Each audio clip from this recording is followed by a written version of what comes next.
Good morning and welcome to Morning Brew. Let's see here. Let's start off. Ken Jack Ben was in the chat first. Live long and pumpkin.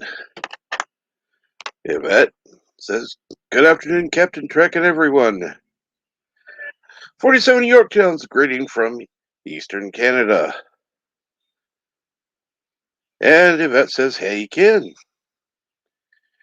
And Yvette says, bonjour, 47. Who says bonjour to Yvette? And let's see here. 47 says, howdy to Kim Jack Ben. 50 sounds, morning. And howdy, Aberjam. And now we have Yvette. Good morning, Captain Trek. Good afternoon, Yvette. What's going on? Not a lot.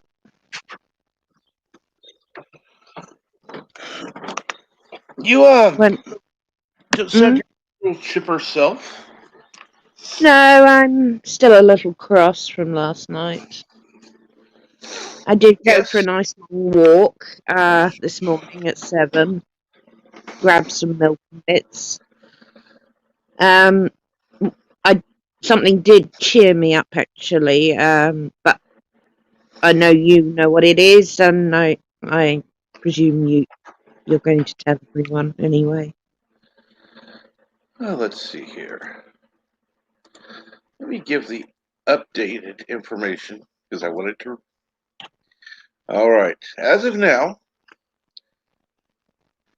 $5,270 has been raised of the $5,000 goal that PJ set for Bird's new chair, which is absolutely amazing in under 24 hours. Yeah. It blew my mind when I checked it this morning. It was 5165, and I was like flabbergasted. In under 24 hours, our little community, and I say our little community because there are much bigger communities than we have. Look what you've done. You're amazing, all of you. Oh, so proud of everyone. It's just fantastic, and that certainly made me feel great this morning seeing that. And it was just wonderful. That well done, everyone. It was funny because I'd set up a stream yesterday because Bird had gone backstage and said he wasn't going to be, he wasn't going to be going on. Yeah. Okay. I'll go ahead and set it up right now. Of course, LAG says, why you? I could do that. Okay, whatever. So I set it up anyhow. Then I go live and I hear, oh, Bird's live. No. I'm like, what the fuck? Really? Was that in the evening? Did I pop in and say hi? I think I did, didn't I? Or afternoon? I can't remember yesterday. Yes. You told me to go back to bed. Yeah. Well, I'm glad he felt well enough to go on, but... Oh, yeah. And I understand why. It's just...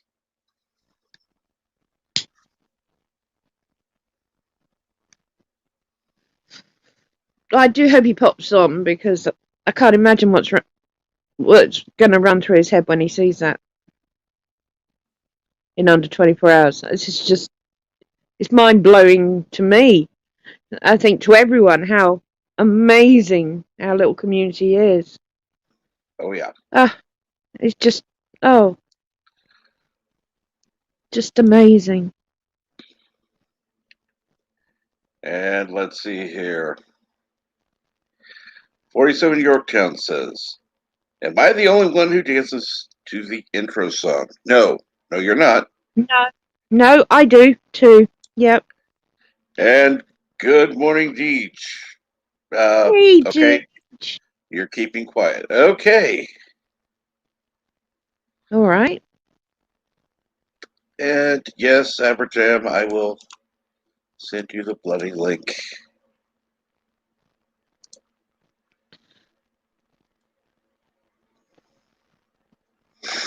Deej, do we need to talk?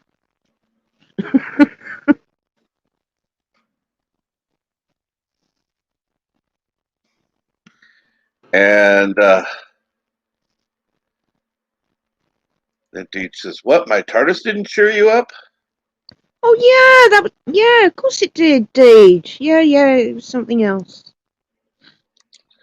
Yeah, no, I love it because I told you I've got the same one on my bedroom door, so we're twinsies now.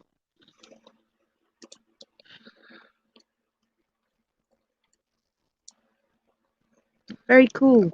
Let me get this link pinned.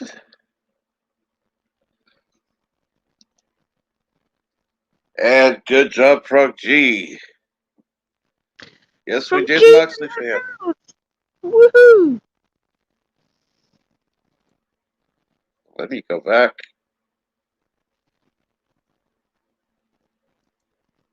And good morning, Robert Green. Hey, Robert. Good morning, Moxley fan. Good And Frog morning. G with the GoFundMe link. Oh, he's a sweetie. And, of course, sign up for Goblin Girl. Oh, yes. And yes, Moxley fan, we surpassed our goal. That's right. We did. Oh, and then some. And good morning, Aber whatever. Have another cuppa. Good morning. Hello. Hello. How's life in the great state of misery, Cat? Things are, well, as they say, okay. Oh, I'm glad to hear that. That's about the best any of us can report these days, isn't it? Okay is our new good. And yeah, nice work this weekend, Captain. You've really set in motion a great chain reaction for helping out Bird. It's been grand to see. I was there on Friday night, watching Friday Night Tights when your message came up, and it's just been rainbows and sunshine since then. It's been great to see, and well done everybody who's donated to Bird's charity drive. We can finally get him a decent set of wheels, which is great news. Yes, it is. Now all we need to do is get him a cardiologist. That's the next huge job. Well, I'm sure Absolutely. I'm sure that's only a matter of time. I mean, It's all coming yes, together. we've discussed the intricacies of it, but technically, I mean, the doctor has to be a doctor licensed to practice in the state of New York. Period. Because, well, let's see here. Murder Prey 5 is in New York, within the 5 boroughs. Yeah. So, come on. Somebody in the state of New York who is a cardiologist can do something. Come on. Yep. We'll find someone. It's all coming together. It is. You know, I'm saying this like, can't anybody important's actually going to be listening to this. We're an international group. You never know. Someone may know someone somewhere. It doesn't hurt to ask. Don't ask, don't get. Absolutely. Oh, You're keep right. saying. And once we've got his wheelchair and we've got his cardiologist sorted and he's on the way back to good health, all we need to do is finding someone who's good at making hair implants. And then we'll have the full package. Well, he's already I'm got plenty of hair on his back. What are you talking about? Just shave it off and glue it on his head. Yeah, I'm so glad you went down that route and no other then.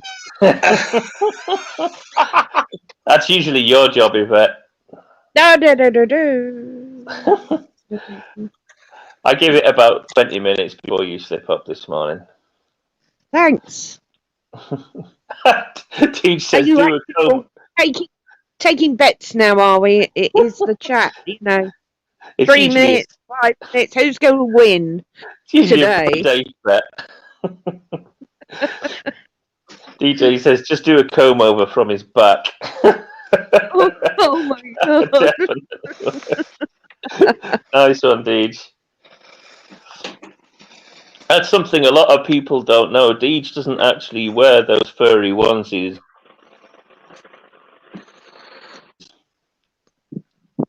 All he does is Yeah. dye his hair.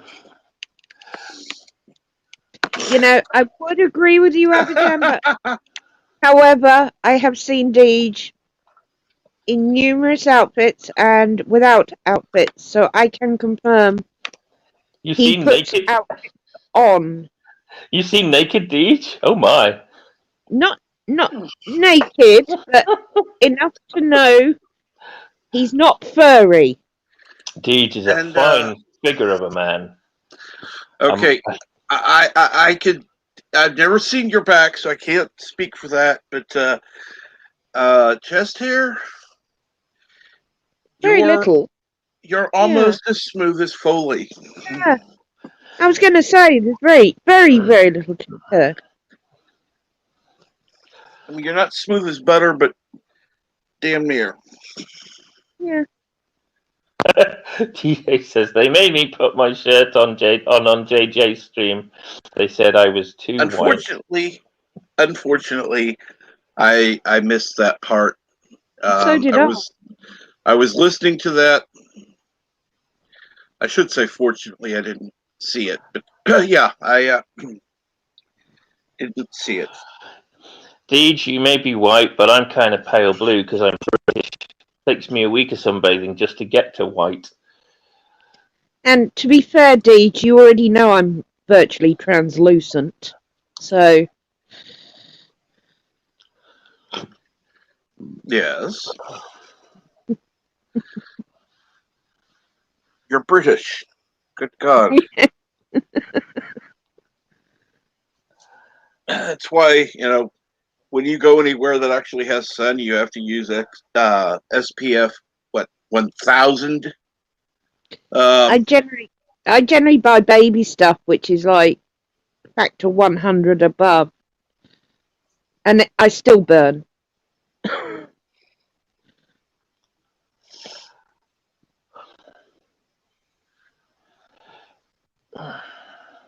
Yeah. By the way, just a little forewarning. I'm a tiny bit stomachy this morning, so I may have to cut and run at some point. We'll have to see how that goes. Okay. But I have a feeling I may be on borrowed time. So if I just suddenly disappear, my apologies in advance. That is certainly understandable. No, absolutely. Don't you worry. And yes, it is Anzo's fault. He said there was nothing wrong with topless. So he took his shirt off. And hello, Kenjack Ben. Hey, Ken. I think he meant women topless. Yeah. Yes, he did. Yes, he did. I'm sure. Hey, Bill. Well, he may have. Teach says, yeah, hey, Bill's not asleep.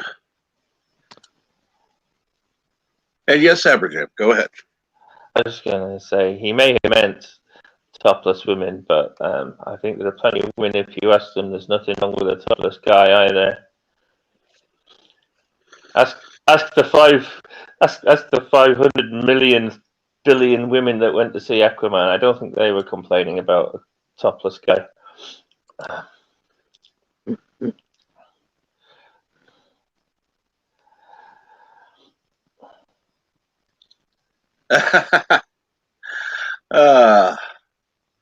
And yes, Kinjack Ben, it is a little easier to just say hello to everyone than at. Yeah.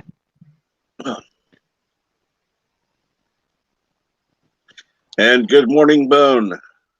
Hey, Bone. Hello, Bone. Has another name I don't recognize. See how out of touch I am?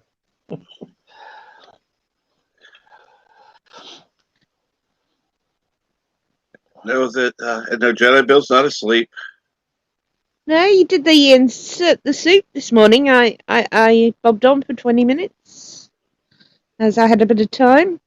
It was great to have the soup on for a bit. Yeah.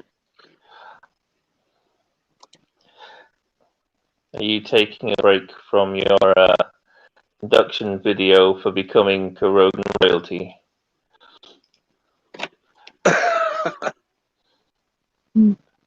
I'm declining to answer anything on Kuroga at the moment.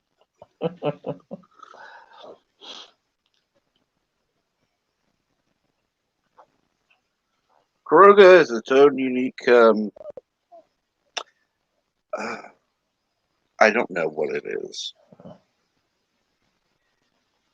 It's horrific. Illusion.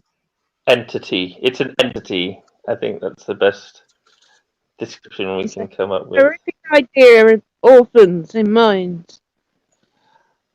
And no baths. And no running water. No. That's a big problem. I keep stating that. Kuroga has no running water.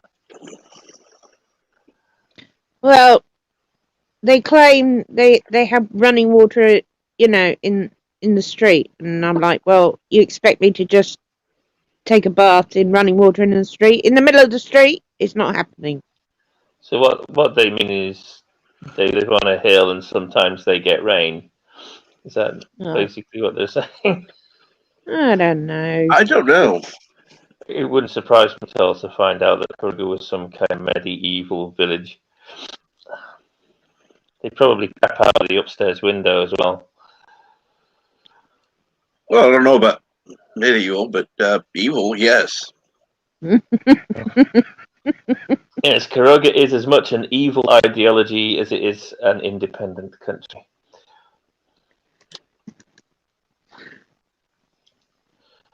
Yeah, well, independence for Bird is yeah. Oh, I think you misheard, Captain. It depends for.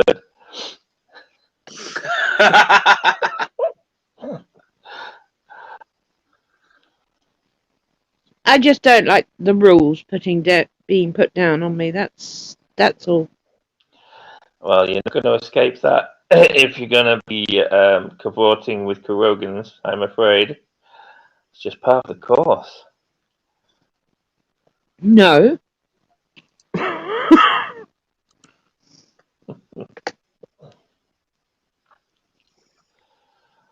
And of course,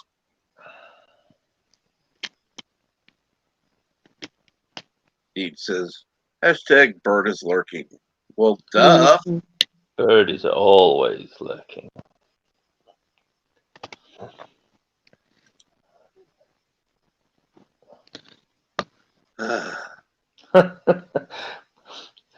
Deej says, hashtag tube steak for Yvette. No, give me a break, Deej.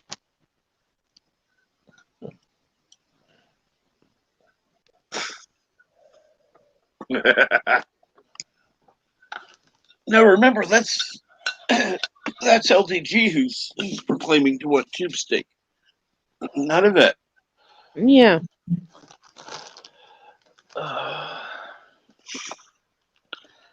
The thing is, tube steak may be a bit of a joke on this channel. Every time it comes up, I just start thinking of a nice juicy ribeye, and then it makes me hungry. And it has already been decided that anything over the amount of money that has been raised for getting Bird a chair will go to getting somebody in the house to give Mamo Prey time off. Oh, Oh, that's that's a great idea. fantastic idea. Brilliant. As much as I'm sure Mama Ray would say she doesn't need a break, I I'm want a sure break she as well. deserves it. No, she deserves it. She absolutely deserves it. Indeed, she does. I mean, it would be nice, to get somebody in there. Now personally, I would prefer if it was possible to have Camille in there because Camille knows them. Sassy likes her, and so she could get stuff done while Mamo Prey sits there and reads or watches TV or takes a nap. And she could do whatever she wanted to while somebody was there taking care of a bird.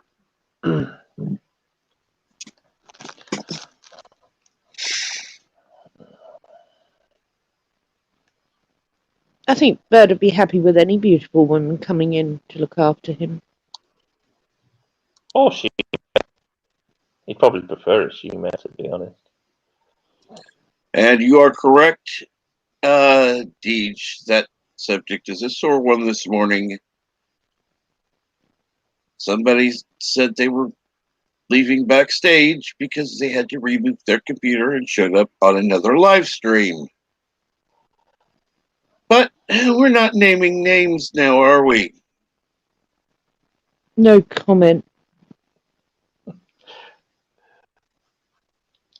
Did somebody turn coat on the channel, Captain?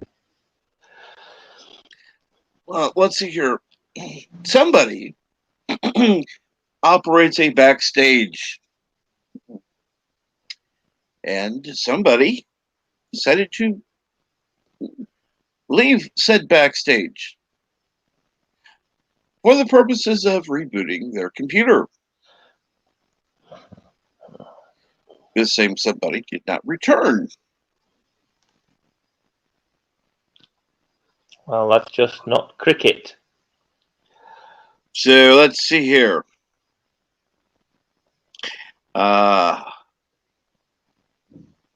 And no, Deej, you didn't do it.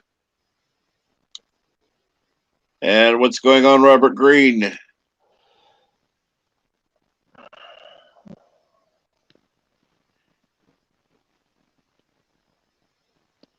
course, I find it funny. This morning, I look at I looked at the subscriber count when I was setting up the stream last night. Of course, I was down to 418. Then, which neither here nor there. I kind of put something out yesterday. And then I look this morning when I'm updating the information to include the figures from whatever time I put with the current GoFundMe numbers at that time. So I looked and it's 419. Okay, good deal. Oh. So no. It's YouTube. Oh.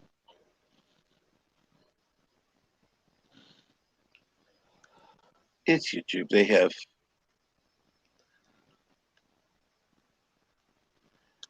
and Deej is. I'm getting close to that 666 sub count. Ooh. Cool.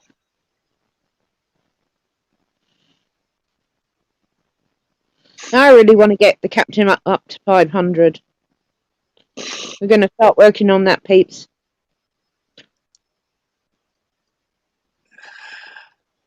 that I will let you take on. That's fine. Yep.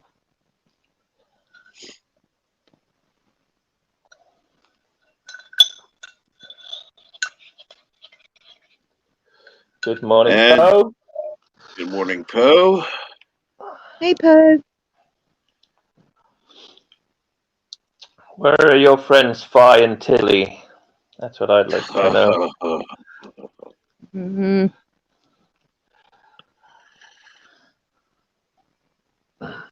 So far, so good. Poe, at least for me.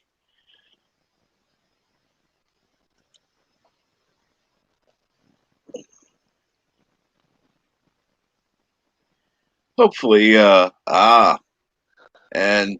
Birdo Prey 5 comes out of hiding. Hey. There he is. The great Krogan Cockspud. Oh, sorry, Dictator. My bad.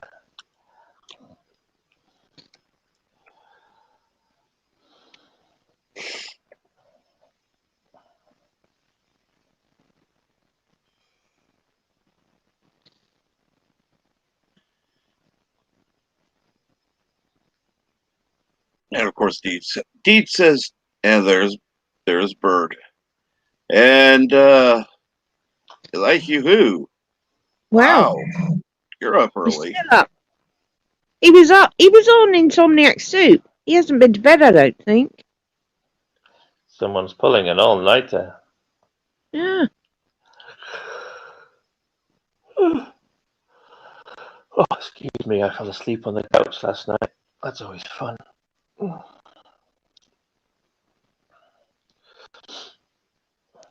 And he says, if I hit 700 subs by the end of the month, I'll buzz off all my hair on a live stream. We need to make that happen.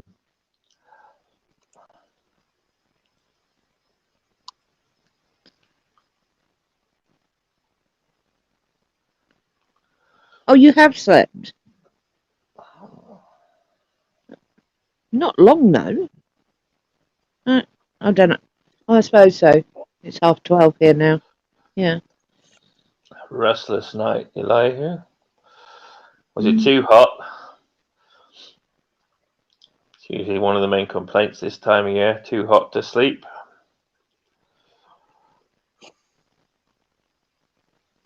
Either that or too stinky. Excuse me. Too stinky.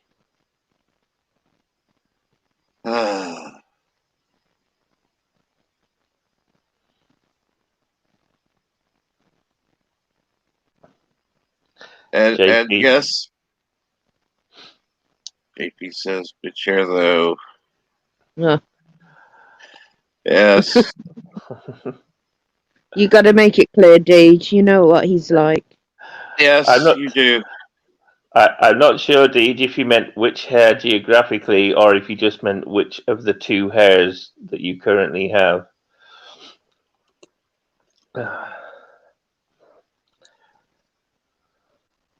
I absolutely love how everybody's saying hello to everybody. That is a Hey. wonderful thing to see.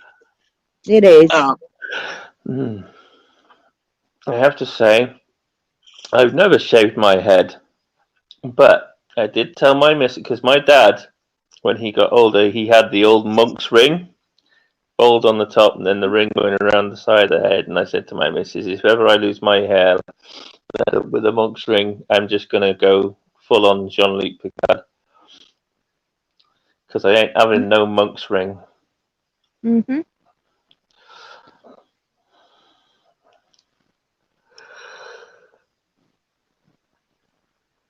I'd be interested to see what shape of head I have under all of this hair. And Deej, that would require cash. And I wouldn't talk about it because people will then actually talk about raising money for you. Is it No. is it technically manscaping if you do it with a scythe? Wow. Or, Ouch. Or is it more like farming? I'm hair farming. Yes, JP's. I'm not going Friar Tuck. If I end up going Friar Tuck, it's all coming off, and I'll probably have the worst luck and end up looking like a knobbly potato. Novelty potato. Knobbly, not novelty. Novelty. Oh. Although it would be a novelty to see. Sorry, you have to remember there's a little bit of a distortion at times. No, I totally understand. I was just stating for the record. Oh, excuse me. Sorry. Oh, goodness me. I'm yawning. Yeah, it's contagious. At least you know you're not a psychopath, Yvette. Or is it? I always forget. Is it psychopath or sociopath that doesn't yawn? One of the two, because they can't empathize.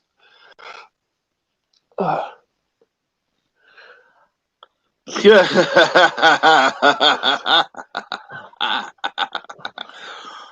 Well, we do know the Gorilla Glue works. I mean, it's been proven. So, that's a sound idea. Yeah. Also, a great way for raising money.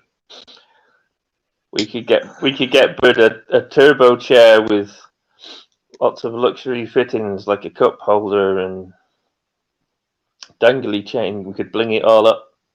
Gold-plated disc hubs. I'm sure Bert might have something to say about that idea, though, Deej. Yeah. Let's see here. Well, let's find out why Elihu is awake.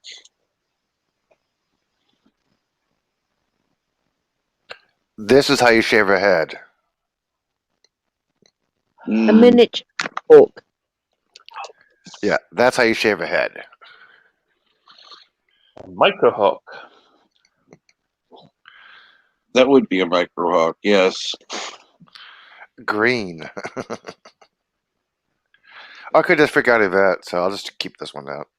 You. Okay, fine. And I don't know why I'm still awake. That kind of looks like Bird, if I'm honest. That is not Bird. That one isn't Bird, but the middle one kind of looked a bit like Bird. Hare, Hare, Hare Krishna, Hare, Hare Krishna, Hare... Oh, sorry, Deej.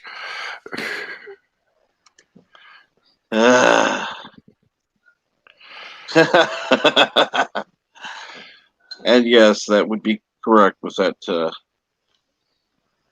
Yeah, that's the one I like. I'll go back to my Baker Me. And yes, we're going to do a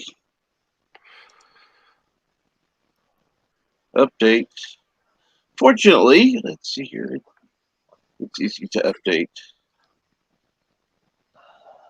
All I have to do is highlight this and put it.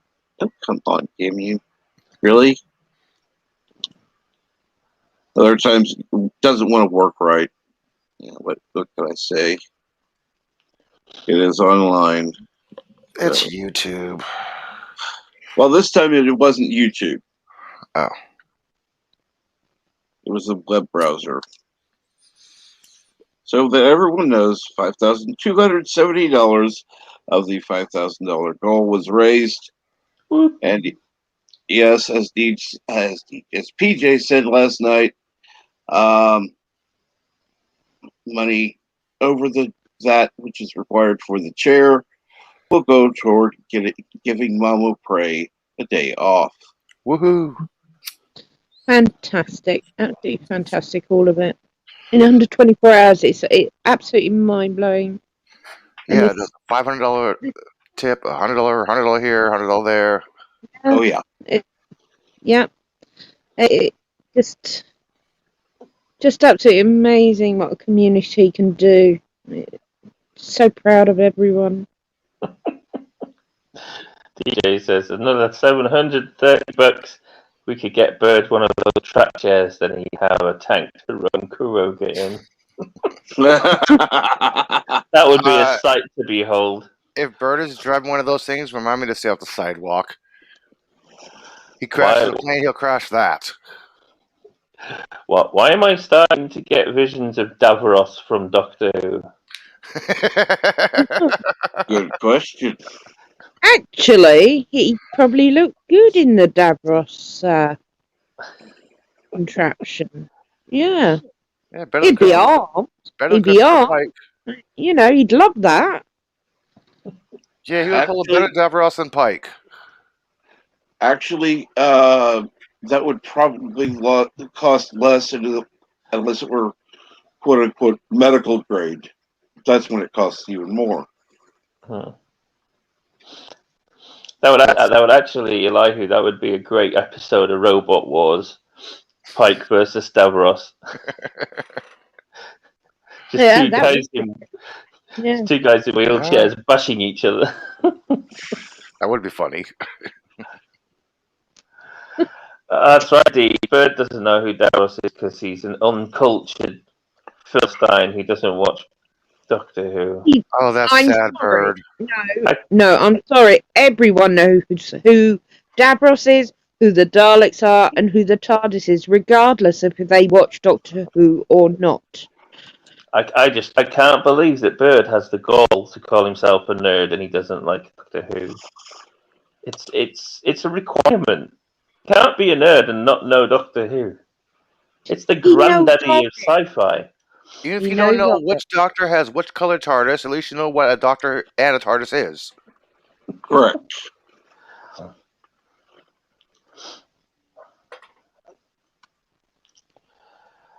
Oh, Bird, you let the side down, man. There has never been a pink TARDIS yet. Don't give him ideas. That. Oh, you don't want me to DM Gary and starting to have him do that for Jodie? Like Jodie's last season needs a pink TARDIS. Jodie's last season needs a pink TARDIS. Oh, for fuck's sake, no.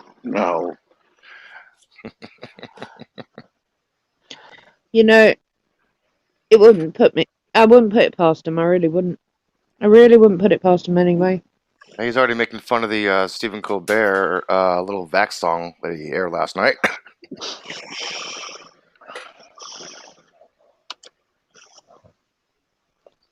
Thank you, Deej.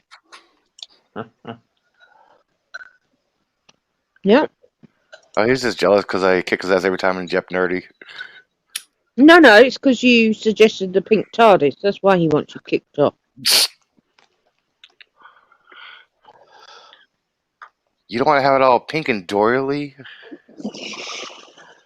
So if we did get a pink TARDIS, if we did get a pink TARDIS, would it stand for tits and relevant dimensions in space?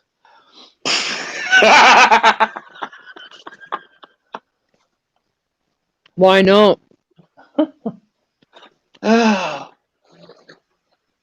No.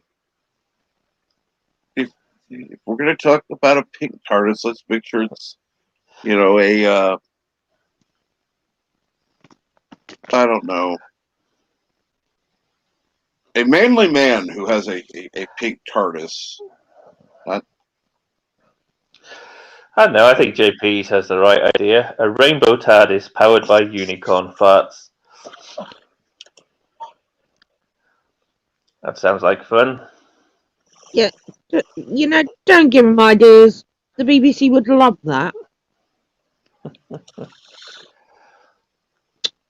We're only delaying the inevitable. They come up with that idea by themselves anyway at some point. They've probably got it written up on a whiteboard somewhere in a meeting room.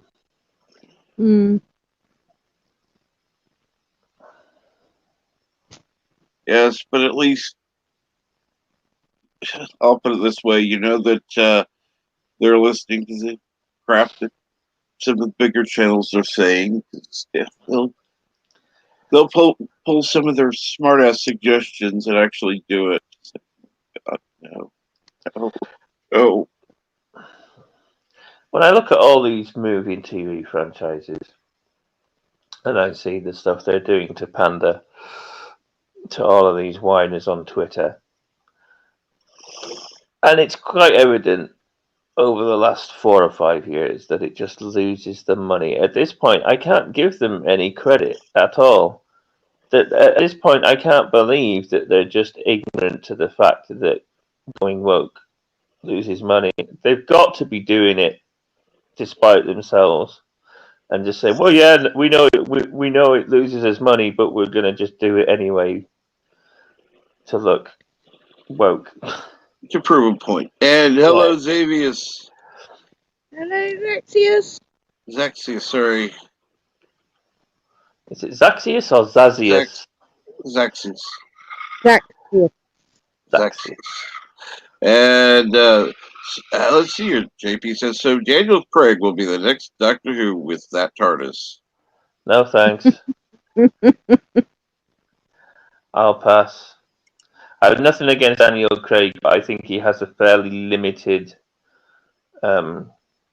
acting set. I think there's only certain roles that he can Oh, dear God.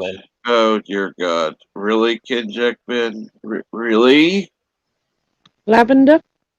Still better than pink. Shaniqua Martin Green. Dr. Burnham. Oh, God. Heavens and saints preserve us. Say that name again, please, Yvette. Zaxius. Zaxius. Thank you.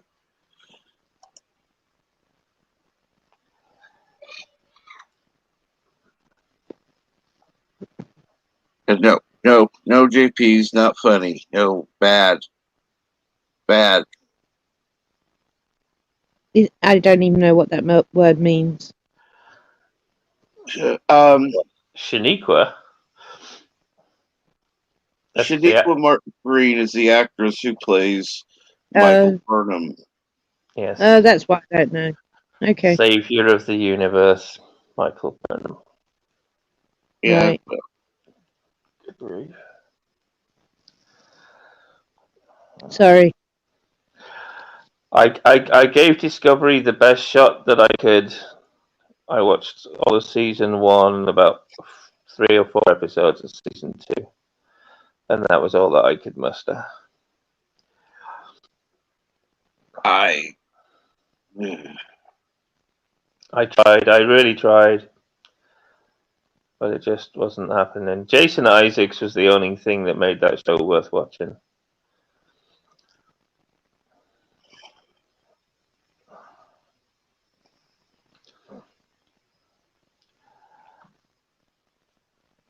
And Tilly is the plucky. Oh, please, just no. I'm sorry, but with the best win in the world, you can't be 5'5" and 200 pounds and win a 300-meter race around a starship.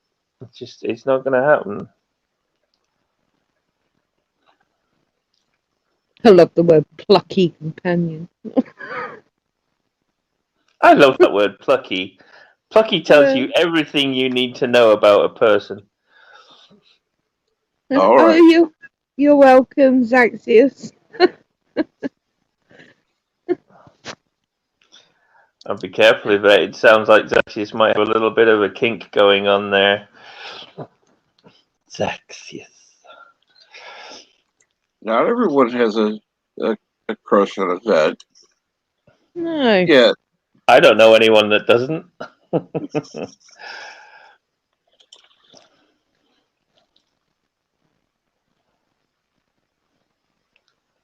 We're all just sat here with our fingers over the record button waiting for her to set up. Yeah, say something stupid. I'm sorry.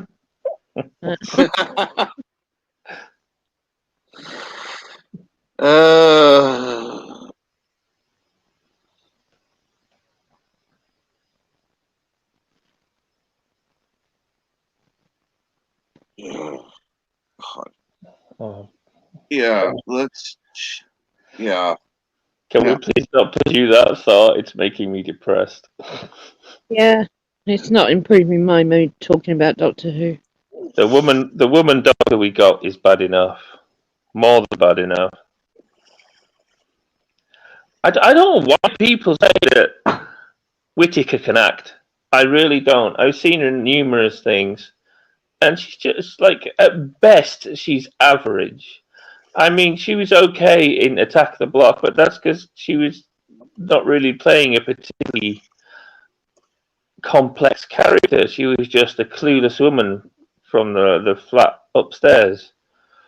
And that's what she was all through the movie. Good movie, by the way. If nobody's seen Attack the Block, I highly recommend it. John Boyega on I think it was his first movie. Good movie, sci-fi, done by Nick Frost of Cornetto Trilogy fame.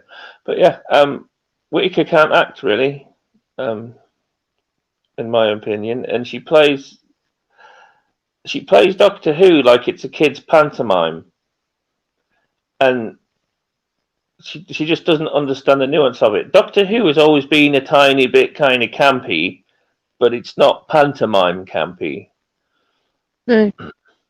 The outfit got me because it actually reminds me of a television program that you and I watched probably when we were young called Rainbow. So Ooh, let me ask you something, Yvette. I don't know if it was considered campy originally. You know, the original Doctor Who run. What was? Yeah, I wouldn't say the original. I'd say the first. William Hartnell was definitely not campy. Patrick Troughton he was known as like the dandy of Doctor Who. Mm-hmm. He liked to leap about with a flute. Was it a recorder? John Pertwee was the James Bond style. Tom Baker was just Tom Baker, who embodied Doctor Who. And then we got Peter Davison, who was a bit of a limp. I want to say lettuce, but it was actually celery. And then we had Colin Baker, the complete opposite. That wasn't his fault. They just wrote him like that. And then we ended up with Sylvester McCoy, who I thought was very good as the Doctor, but unfortunately the writing again, let him down on quite a few. Yeah. I think Paul McGann was great. Didn't like the movie. I thought the movie was crap. But I did like Paul McGann. I'm itching to see Paul McGann get a proper decent shot in the Doctor. Yeah, I agree. There's no way they'll do it alongside New Who because people will watch that and not. Yeah. That's I think maybe campy was the wrong word to use. Hammy might be a better word. The new Who has always been a little bit hammy, but not straight up pantomime, which is the way that Whittaker played it. And hello, mountains. Greetings, mountains. I hope you're doing well. Ken Jack says, Jodie Whittaker gets away with it because always doing a bad impression of David Tennant is considered acting. Well, I would say that only by higher ups in the BBC is it considered acting. Nobody else with half a brain considers a good David Tennant impression as acting.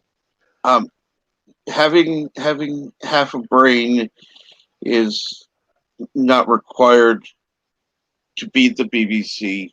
In fact, that's probably a requirement that you not have that.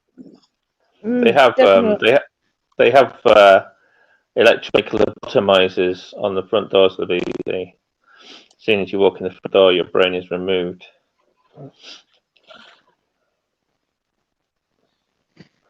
Definitely. I would tend to agree.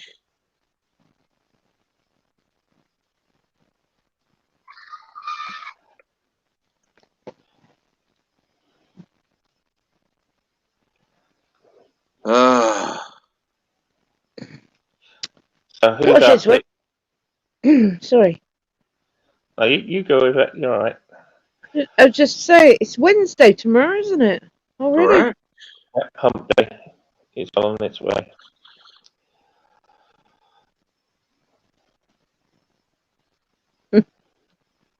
There you see Abijam. He has his lady by his side. He was just being complimentary. Oh, nothing wrong with that. I don't go berate anyone for being complimentary. Unless of course a complimenting bird. That's not allowed. LDG? Words out of your mouth better be I'm sorry.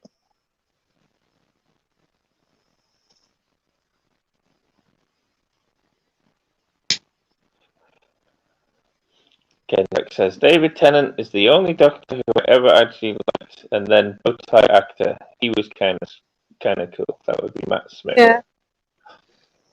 Matt Smith, I was dubious about after Tennant, but the 11th hour, which was the first episode, when he stepped through the eyeball and put the bow tie on and did his speech, he embodied the Doctor, and that is how it should be. You should believe that's the Doctor by the end of the first episode. And he did it. He did it well. So, kudos to him. Yeah, I was dubious about Matt Smith when they announced him. I'm like, why are they going so? Doctor is not a Young. 22-year-old, Yeah. you know. But you've got to give him credit. He really filled the Doctor's shoes, and by the end of his run, he had really shown his up. Yep. He can, as the Doctor, he can turn on a dime from kind of goofy, kind of weird, really super scary 2,000-year-old. I've seen things you people wouldn't believe, Doctor. Yeah. Yeah. He really did fantastic. I mean, all of the actors except for this recent one have actually done a fantastic job. They've all brought something of their own to the role. Oh, I love Christopher. The Rose, the very first episode when it relaunched. Christopher Eccleston just hit it on the head. Right on the head. Perfectly. There was a little bit of modern day Tom Baker being channeled there, just enough so that you knew that you were in good hands, you know. Mm-hmm. Yeah. But when I watch Peter Capaldi, I see a lot of big time Tom Baker being channeled through Capaldi's Doctor, and he does it really, really well. He still brings his own flavour as well, but yes, he's very reminiscent of Baker. I wasn't so hot on him the first time that I watched his episodes, but when I went back and watched his run a second time, I think he did 3 seasons. I watched him the second time, and I really grew to appreciate him as a Capaldi as the Doctor. He does a really good job. Yeah. Just the writing of the last 1.5 seasons that lets him down a little bit. Yeah, well, not his fault. I mean, his first appearance being sneezed at or thrown up by a dinosaur, you know, I mean, what an entrance. The only problem we had was Clara was there, you know. I don't know why people are so freaking down on Clara. Her entire arc is a cautionary tale of trying to emulate her. There's only one Doctor, and you know, she tries to emulate the Doctor because she loves him so much, and she just kind of wants to be like the Doctor, like everybody does with their heroes. But ultimately, it leads to her downfall, and that's her whole story arc. It's like a cautionary tale of there's only one Doctor. You can't emulate the Doctor, no matter how good your intentions. So I don't know why people are so down on Clara. No, the problem is, excuse me, the problem with Clara, as far as I'm concerned, and I'm talking the character here only, is the whole point of having a companion or a friend to travel, etc., is the Doctor explains to the companion so we understand what he's talking about. That's the bottom line. Always has been, even through New Who. Clara came across as a little Miss Know-it-all, arrogant. I'll do what I want. Don't tell me what to do. You're going to do what I tell you. And the doctor bent to her will. No. She did it, Matt, and then continued with Capaldi. I wouldn't say he bent to her will. I'd say he humoured her. But if you watch, he never really kowtows to Clara. Yes, he takes his duty of care very seriously, but he's always, whenever he quote unquote gives in to Clara, he's really just setting up a lesson for the long term. And like I say, the overarching lesson, which is not necessarily a lesson that he gives, but that she kind of finds out for herself, the overarching lesson is the more you try to emulate the Doctor, the more you're going to come undone. But I'm just explaining why so many people had a problem with her because of that. Yeah, I understand that, but I think the reason people see it that way is because they're not fully understanding or appreciating the depth of Clara's role with the Doctor. I'm not saying that necessarily she's like the best character ever or anything, but her purpose, the purpose of her character arc is that kind of overarching cautionary tale. Mm. And good morning, Lucifer. Hey, my favorite companion, I think, is Donna. She definitely brings the most to the company. In New Who? Donna was great. I did like Rose, and that's not popular either. Rose is great. Yeah. Every time I watch Bad Wolf, I get a tiny little tear. Yeah. When she looks into the TARDIS and I am the Bad Wolf, I am everything. I just like, and that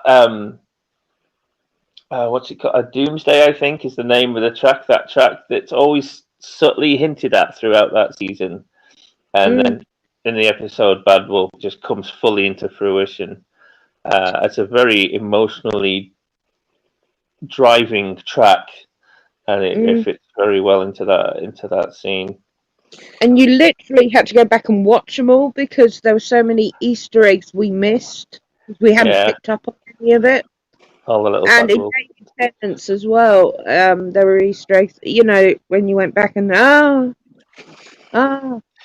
so very cleverly done those. Anyway, this is still not cheering me up. What is the comic book crossover thing? Oh, yeah, I've never seen it.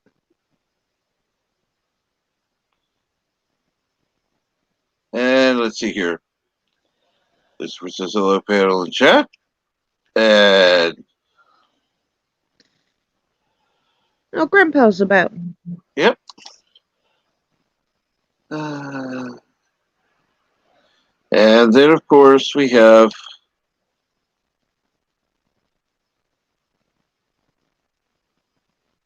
LDG. Really? I think we were quite clear in the chat last night, LDG.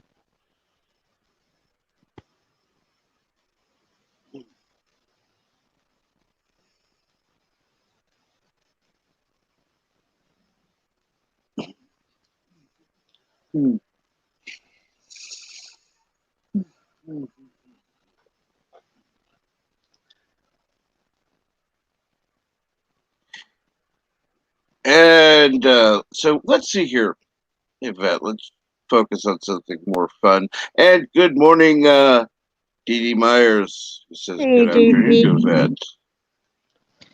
Hope you're well. Morning, Dee Dee, my favorite boob. Hey, Eastland. Hope you're doing well. Hi, Eastland. And yes, there is Eastland. Much of the U.S. is experiencing a heat wave. Oh, I'm so sorry. This is my island in the sun. Well, I've got my fan on this morning. It was lovely and cool when I went for my walk at 7 o'clock this morning. It was just right. I spent nearly an hour out walking and just plugged into my music. It was lovely. But the sun's out now and the house is heating up. The sun's out. Wow, that's Mm, a momentous yeah. occasion. I didn't know it Well, came out on yet. the coast, we do get a little bit more of a view of the sun than sort of the slummier people in Manchester, you know. Uh, what are you talking about?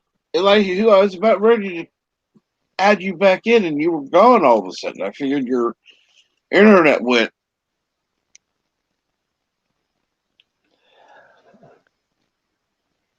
Because I've seen that happen before. Poor Elihu.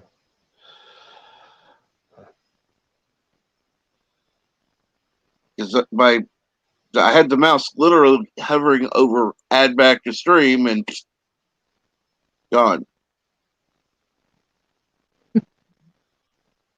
Probably gone and got some breakfast in the meantime, knowing Elihu. Hopefully. Yeah. I put you backstage. I didn't kick you out. And I was, like I said, I was just about ready to add you back in. We were in the middle of a conversation.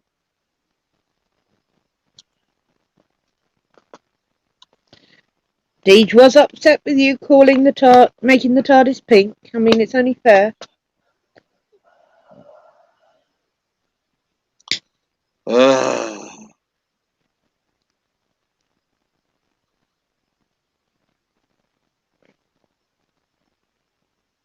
Well, you know what?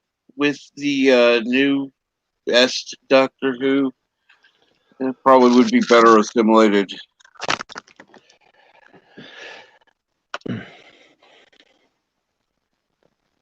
Can't even do that now.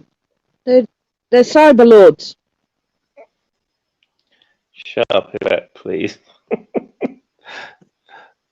Cyber Lords. Exactly. Could they destroy this franchise anymore? Well, no, they have completely and utterly destroyed it.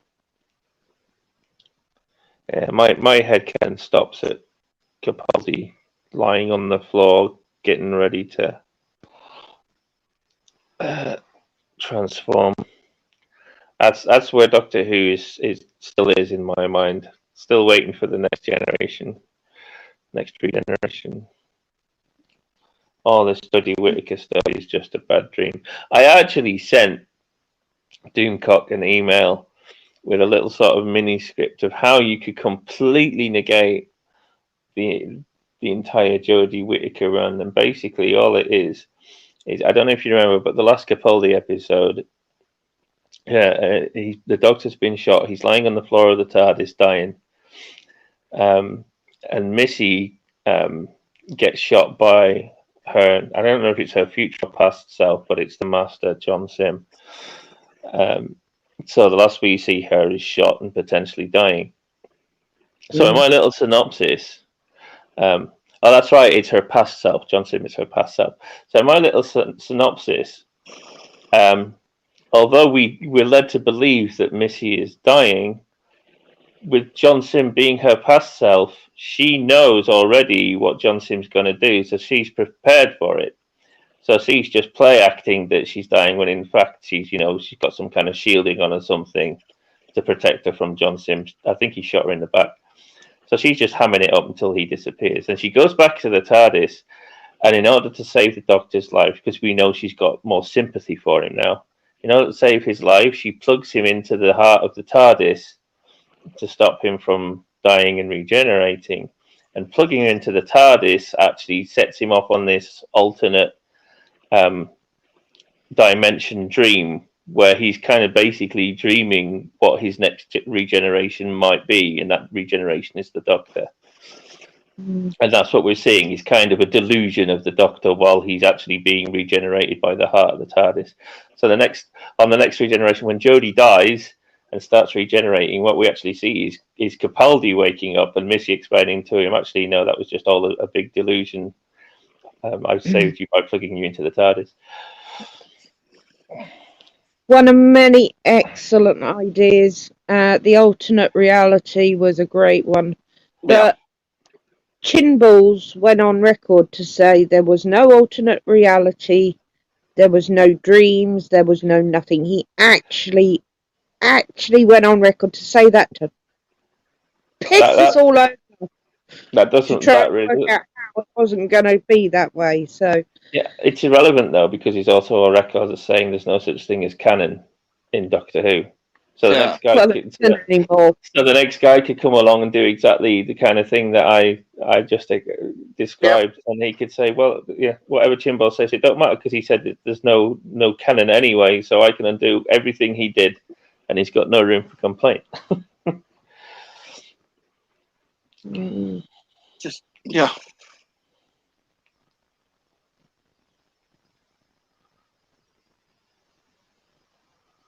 Yes, and Nardol's there as well. When the Doctor wakes up, Nardol gives him tea and biscuits. Nice hot cup of tea. Get your electrolytes back into gear. Well, it worked when Jackie did it. Yeah, absolutely. Nice hot cup of tea. That's what he needs. I am sure we bored everyone enough with Doctor Who now. You can never bore people with Doctor Who. Nothing wrong with talking about Doctor Who. Not everybody's a Whovian, but the fact that Star Trek and Star Wars were not the only franchises which were shat upon. Who is the longest running TV sci-fi series? He's the granddaddy of them all. Yep. Okay, and that'll be another 20 minutes. Mountain says, what if Discovery is also a delusion in that reality? Sorry, couldn't help myself. Discovery isn't a reality in any universe. Discovery is just an abomination.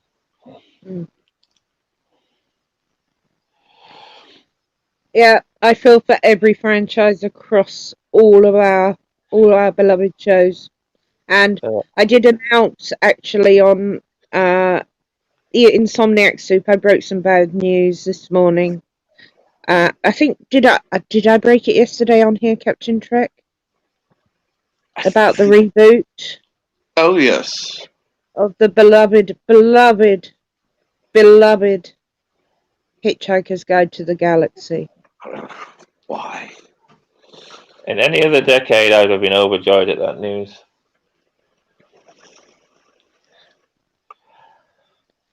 So it's just been doom and gloom. So I want to hear something cheery. I know it's a tall order, but... Yeah, it's a very tall order. Something cheery.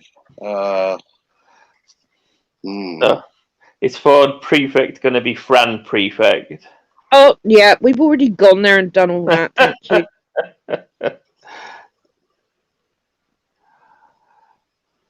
And yes, new shows, not reboots. Yeah, agree, Eastland, completely. And good afternoon. Hello, Mike. Lovelies. Ooh. That's nice. And good morning, brightest day. Hey, brightest day. Let me do a quick check real quick. And Ken Jack says, Captain Trek, Michael Burnham is not real. She's an aberration that is caused by the Q, making changes to the cosmological, that's a big word, cosmological constant. When they get rid of her, everything goes back to the way it was. That would be nice. Yeah. It would be nice.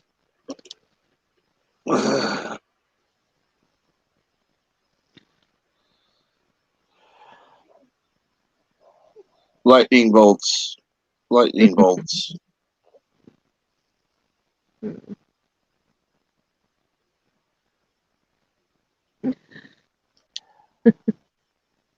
I've actually, heard somebody yesterday saying about that Bird's new chair should be like a Jeep. Yeah, definitely.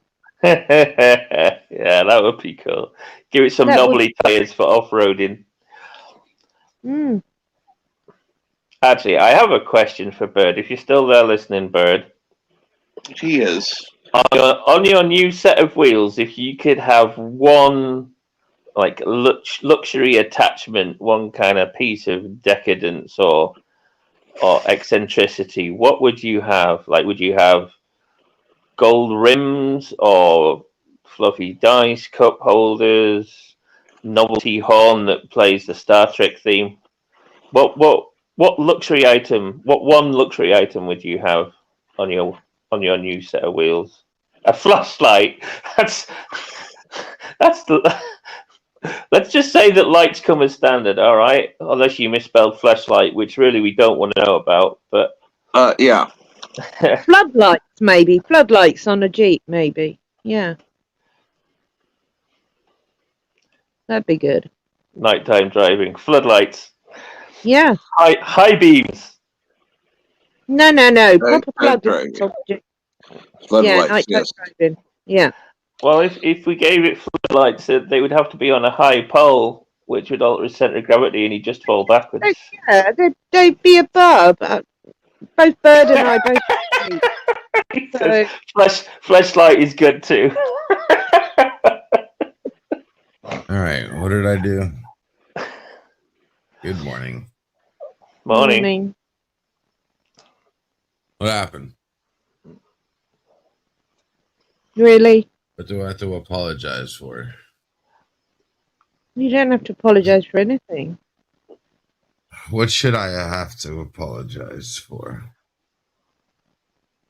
Well, you saw the chat. You saw how upset. What chat? Are you talking about the whole you kicked me out of my room talk? Yeah. When you left, we didn't kick you out. You left. I know. They know. I was joking. It was a joke. I'm sorry. My joke came out wrong. It wasn't just that. And it wasn't just me. Dandelion got upset.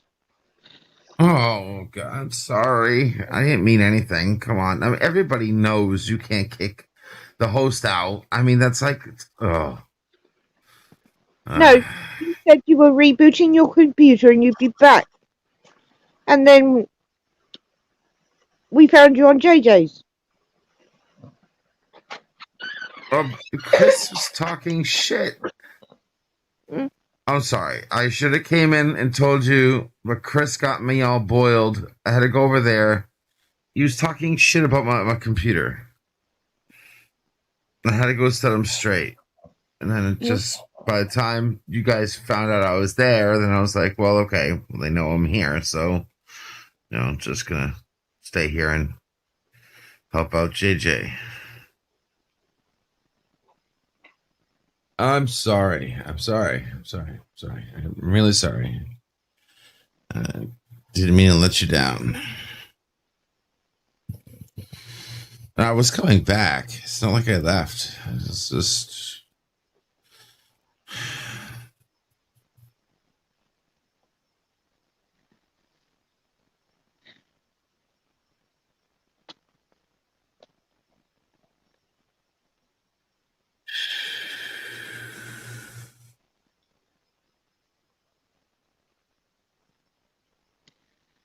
I'll talk to Dandelion.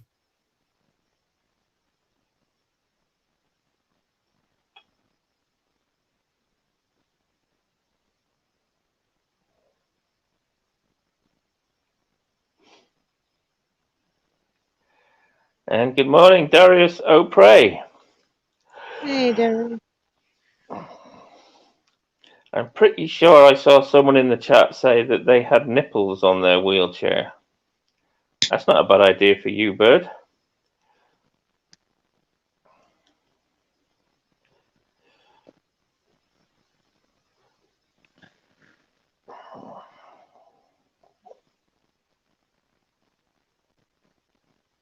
LDG in the chat says really. I'm guessing that means that he was removed from the panel. I'm not sure. I thought he left. Oh, I don't know. Hello world, it's Berto55 Kapla. I also assumed he left, so I came on. I don't know. figured if Aberjam could be, still be heard with LDG here, and he left, and you'd still have a good connection with me here. That's why I was hesitant to come up this morning. I didn't want to push Aberjam off. Oh, don't worry about that, Bird. Well, earlier you were roboting pretty bad, even with just the third person on, so. And I didn't nobody wanna push told me. Nobody said a word. I don't know. It was only a little bit. It wasn't like your normal complete Dalek.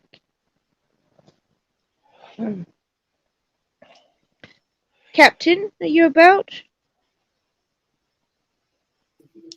For fuck's sake, I've been talking this whole time. I didn't know I was fucking muted. Really? Were you trying? What trying did you to do? Did you kick LDG off? Yes, I did. All right. I did that. I thought he left. I did that to make Yvette happy. No, that's not going to help. That's not going to help. That's not going to help. Yvette's not going to be happy until I find her a husband. Oh, God.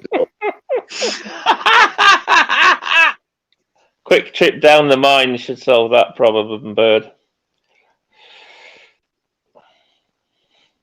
What? You want to send me down a mine now, Aberjam? No, I'm saying he should go down the mine to find you a husband. I don't want an orphan. I don't know. He Well, might, they he might age be- out of the system eventually, Yvette. I mean, they graduate, is what I mean to say. They've graduated. Well, They graduated Uranium University. okay. Well, thank you. Wow. TMI LDG. Well, I tell you what, LDG, you can make it up to me. Discord, DM, describe everything.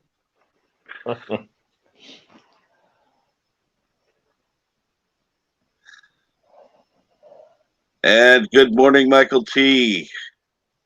Hey, Michael. Eastland says, we need accents in the chat. What kind of accents are you looking for, Eastland? No. We don't need more. No more accents. Thank you. I don't know. Aussie O'Prey is kind of growing on me like fungus. No! Stop it! Daddy, I was thinking about this idea of the Jeep. You know, the chair. And she gives it to what? Her husband. Her husband. Oh. She brings it to the marriage. That's Gosh, yeah.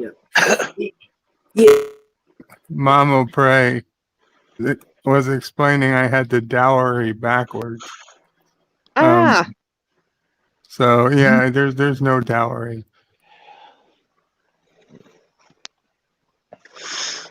Ken Jack I Ben thought says, I was going to get rich. Oh, well, No, you tell need to Mama prove Pray I love her and thank you. Yvette says she loves you and thank you. Yo, love her too. She hears you. Okay. I have someone on my side at last. So you're off Correct. the hook. Finally. Kuroga has reversed dowries.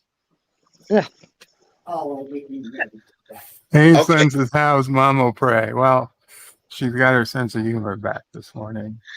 So Actually, to be honest, one of the reasons I was a little late today, Mama Pray and I finished watching season 5 of Lucifer.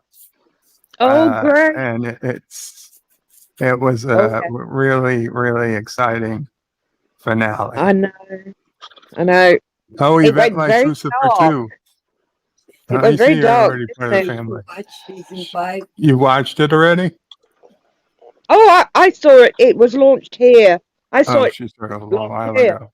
Oh, I had to stay quiet because I knew you lot hadn't seen it because MB Geek told me he was catching up, and I was like, okay, I'm not saying anything because I season won't 6 give it away, should but be I'm launching dying to. here The soon. very final line of Yeah. season 5, Mama Pray. I love it. Loved it. Yeah. She thinks it's something I would say. I think you should say it on your stream. Well, I'm not gonna No. spoil it for No, anybody. don't spoil it for when. But I think we might have to do a Lucifer-centric stream in the not too distant future. Well, if you could do it when I'm awake, I'm a huge Lucifer fan. No, NB Geek saying Lucifer 5 was a letdown. No, he didn't like the second half.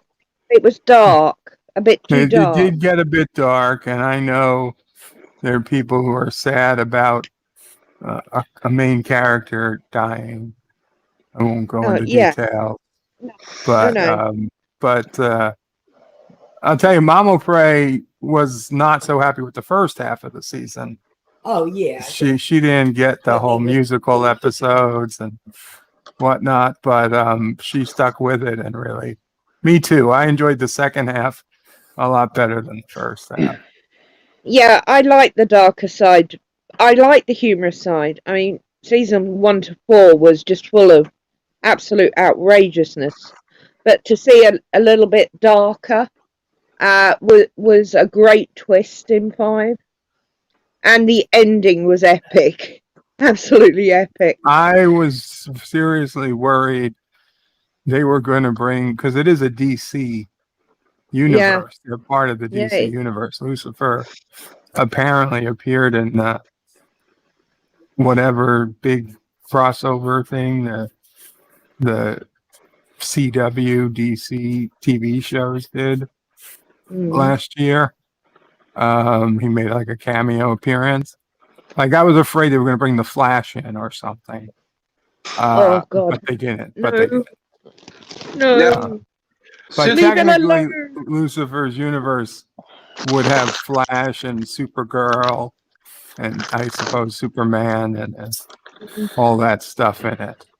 Yeah. Since Momo prays about, I want to ask her. She just went outside. Well, see, damn it, you kept talking. You wouldn't let me finish. Well, what are you going to ask her? I'll ask her when she comes back in. Okay.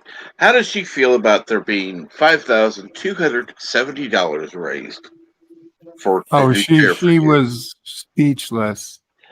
We were both tearing up. Yeah, it was soot.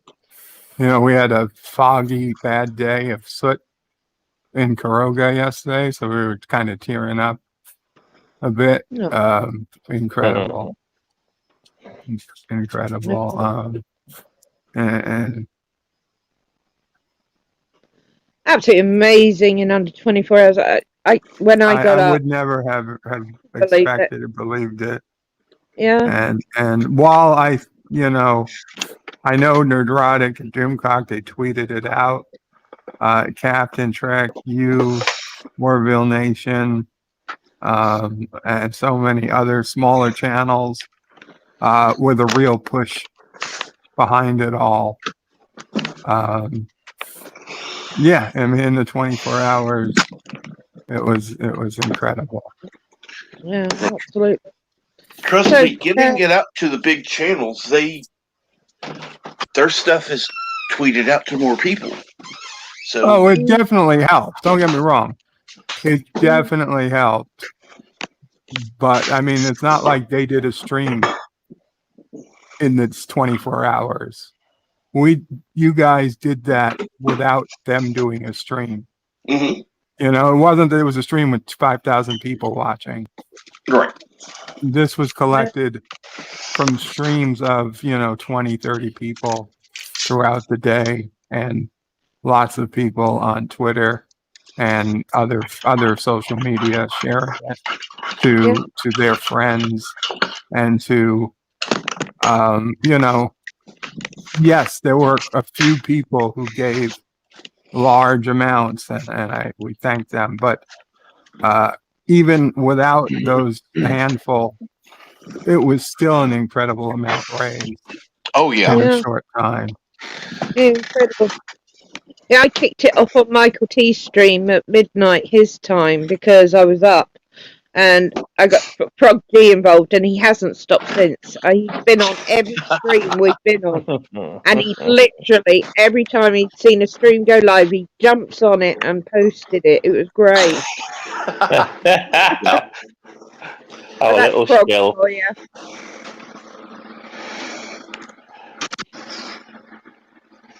Industrious Yeah. bird chill. That's good to see. Yeah. Absolutely incredible community we have. We really do. Absolutely amazing. Yeah. So, I want to go back to talking about the Jeep. Yeah. Yes, ma'am. Uh, Your choice. So, well, both Bird and I are fans of Jeeps and have driven many. We were saying about, the wheelchair. Maybe we could design it as a Jeep, custom built around everything. Yes. What do you think, Daddy? well, I would love to have a custom designed Jeep wheelchair that would be far more expensive than a available power chair. They do have some off-road chairs that they're not technically Jeep brand, but instead of wheels, they have like tank tracks. Mm-hmm. Yeah. The problem is I would love that, but that would destroy my floor in the house. They're not the best for indoors. Those are specifically outdoors. I need one that can do in and outdoor. So I pretty much have to go with a standard power chair, just one fit to my size. Well, how about if we got you a tack track chair? You could leave the front door, and we could get you a slide that goes from your bed to the front door, so you could just slide right into your chair. A slide from my bed to the front door. So whenever you use the chair, you slide right into it, out the door. And how do I get back into the bed? That's a legitimate question. Yes. You got to work it backwards, Abidam, and you've turned into Davros as well. Correct. You do know who Davros is, don't you, Daddy? No, not specifically. I told you that man is not a nerd. He claims to be.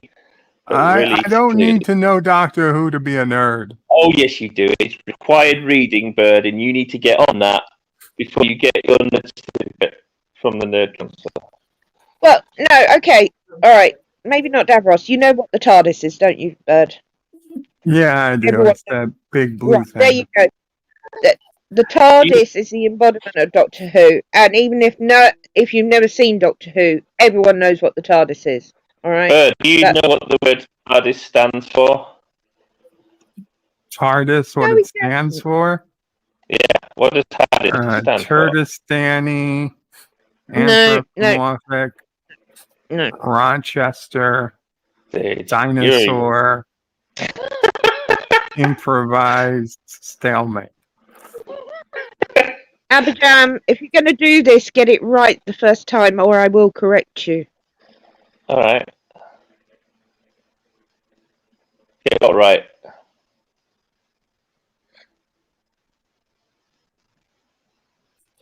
If as a brain inspectors, I need to know Doctor Who.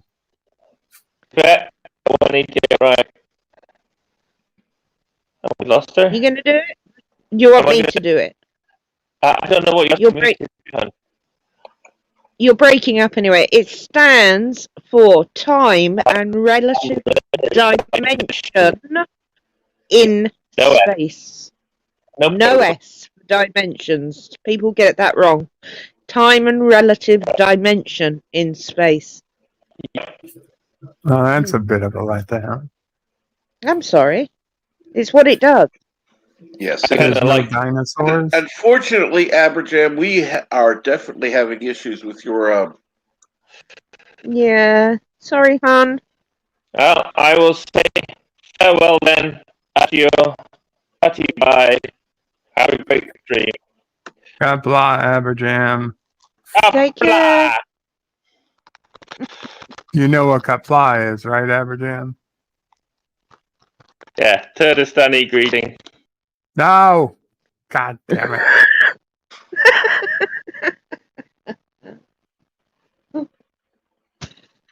And now, after. Correct, Darius.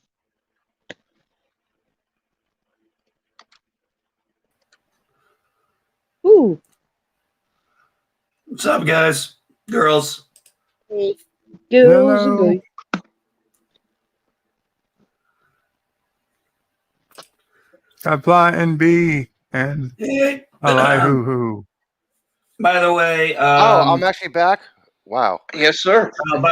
Cap, I corrected those. Well, I corrected those for the next set of videos.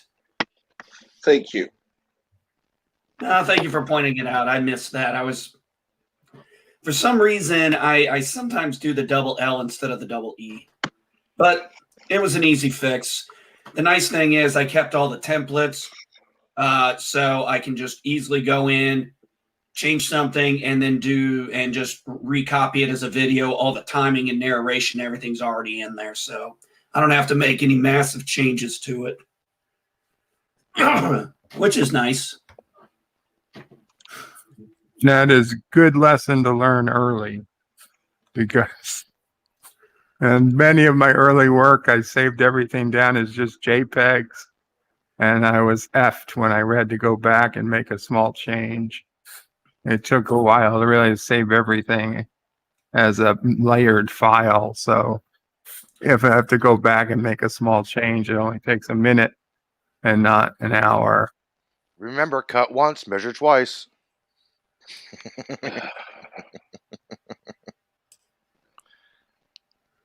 But yeah, I worked on them for 6 hours to get those things to where they were. So I want to make sure I kept my templates. So in case I needed to make any changes, which I'm glad I thought to do this time.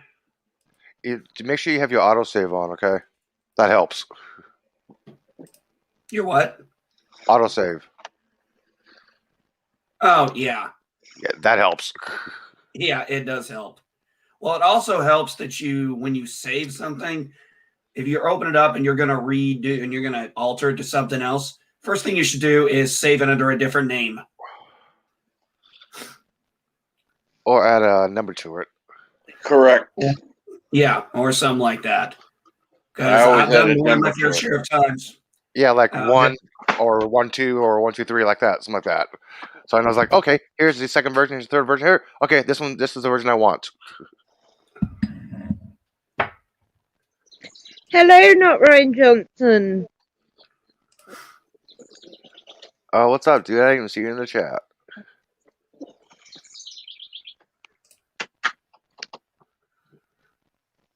Well, one of the nice things I found is I found this a while back is it's amazing the fonts you can find. They're pretty easy to find if you want a specific font. So when I was able to find the nice Star Trek font, I went with that. And they download real easy and load right up without much issue. You know, Darius, that is a good question to Ken. Yeah, I was gonna ask about Darius O'Prey. Is there something you want to tell me, Daddy? I can't stop people from changing their names. They're welcome. It's flattery is imitation is the most sincerest form of flattery. So I'm All right. surprised there's Not not like- more O'Preys. It's not like he's a relative or anything I should know about. No, if you want to date him, there's no blood connection. No, I don't want to date him. I'm asking the question.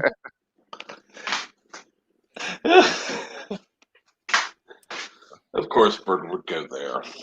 Oh Of no, course. he would. Yeah. There, I changed my name.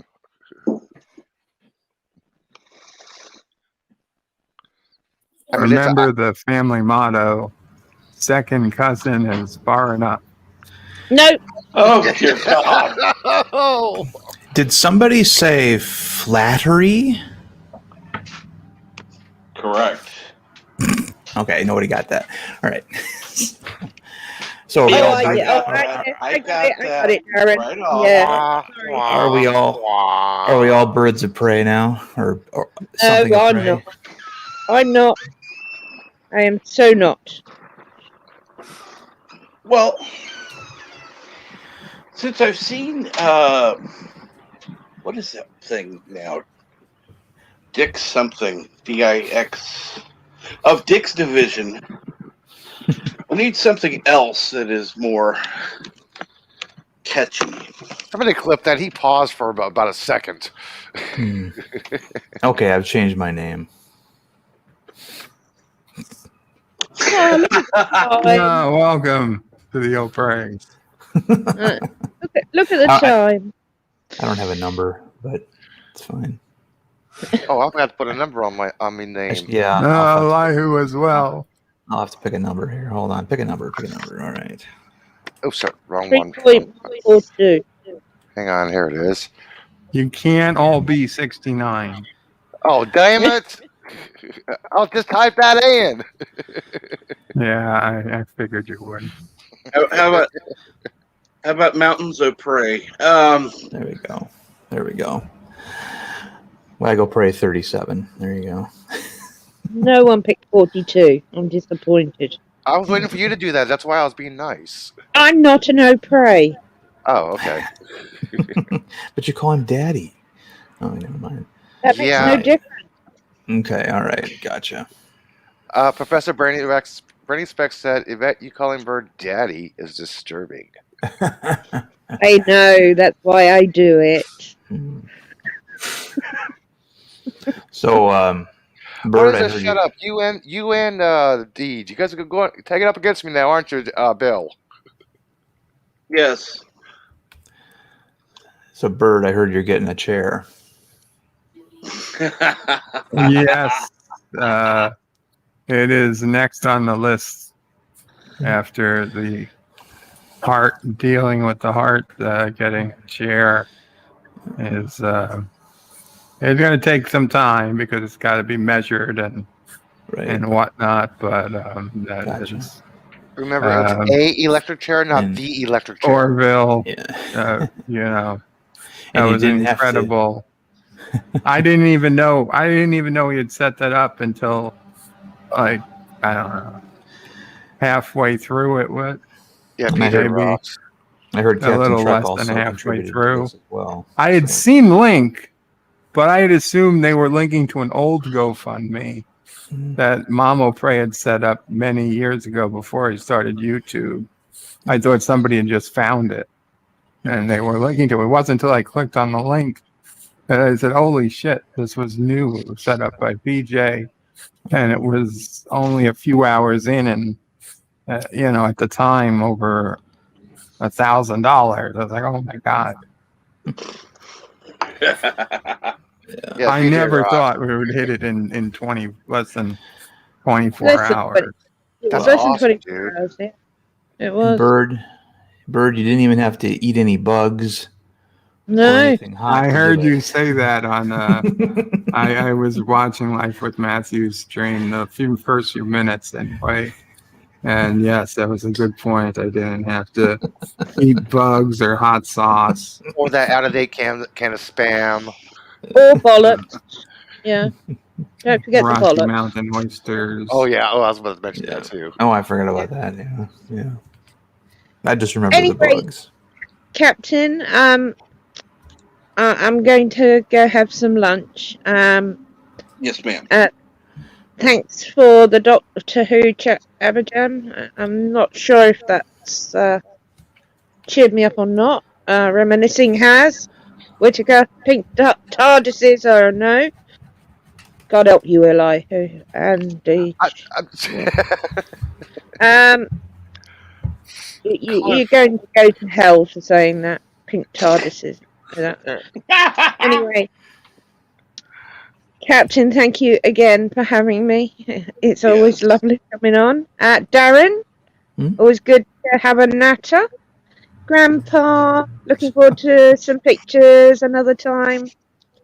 Yeah. Eli, still can't work out why you're awake, but there you I go. know. You're weird. You're I'm gonna weird. give him. I'm gonna. Yeah, I am weird, but I will try to get Yeah. a little nap later. And Daddy, have a good day. All right. Much love to the chat. Bye Take bye. care of that. Later, vet. I had to look up Natter. Okay. Well, anyway. And technically, I'm not still awake. I did sleep off and on for a couple hours, so. Abergin says, "What if it's only pink on the inside?" Oh dear God, Ha really? ha ha ha ha. We're talking about pink TARDISes. Did they actually do that now? Not Or- yet.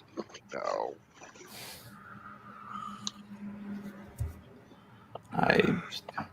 Doctor Who doesn't even exist anymore, as far as I'm concerned. It ended when Capaldi started to light up. But anyway.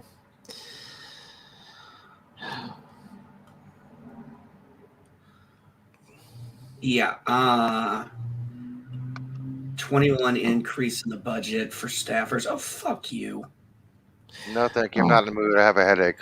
Oh, hi, LDG. Didn't see you there. Excuse me? You do know that's not LDG. I know that's not LDG. Yeah, that was. Okay. Okay. That joke is now officially old. I mean, I'm not. Yeah. I'm sorry, but okay, it is getting old, but it's still funny. I mean, God knows that LDG's not that ugly. Wow. Not that ugly. Yeah. So yesterday I knocked out 3 videos. I'm going to work on 3 or 4 more today. And I found a good way to work on them. I can set them on private, run it through StreamYard, and then just go in and schedule it public for later on. Premiere. Schedule a video as Premiere. Yeah. I'm against No. Premiere. I don't like premieres unless it's absolutely, big. I know like Rock Solid Productions like putting on premieres, and it's like, really? No. The problem when you do a premiere is that all the comments that people would have left as a comment get left as chat. And that chat doesn't matter to the YouTube algorithm, but comments after the video, those do. So if a video gets 50 comments, that helps the video. If the video gets 50 people who write in chat, that does shit.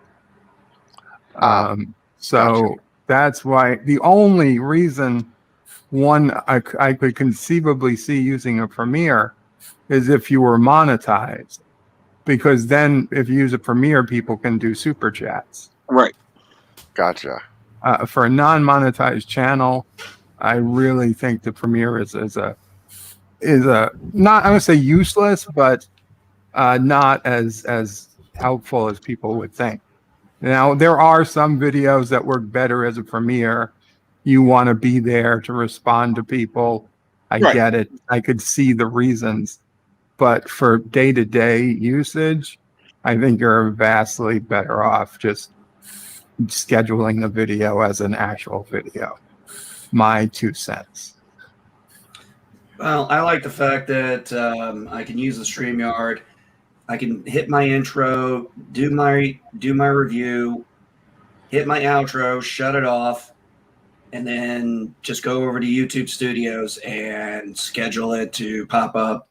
It's a much more convenient way for me to do it right now.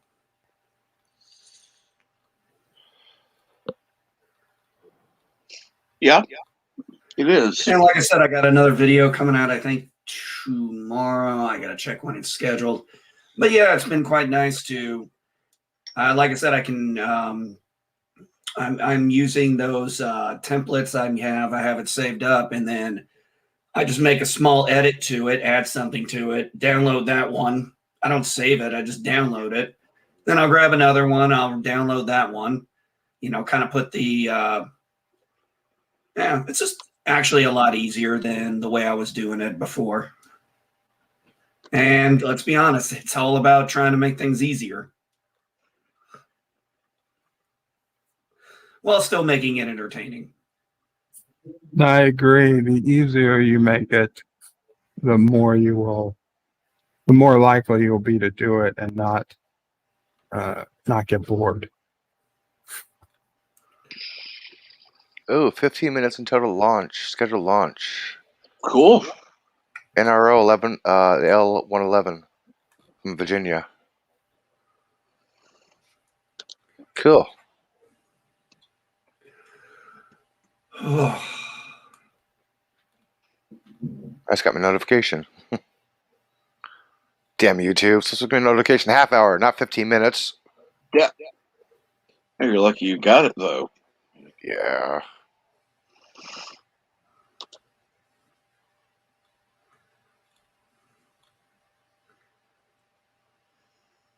Oh, that's right. I can go maskless today. Yay. California officially off. Yep. The only place you need to have a mask It's on is the officially over. airport or on the public transportation. Oh, you still need it on public trans? Wow. Yes. The federal regulations still Federal. oversee that. Okay. Well, Elihu, you got to get out of that crummy state. I think you should move to Oklahoma where people are normal. No, I'm going to Alaska. That's even better. Yeah. I thought it was hilarious when I went to the dispensary. It said on their sign, says you no longer need to wear a mask if you've been fully vaccinated, but if you still want to wear one, that's fine.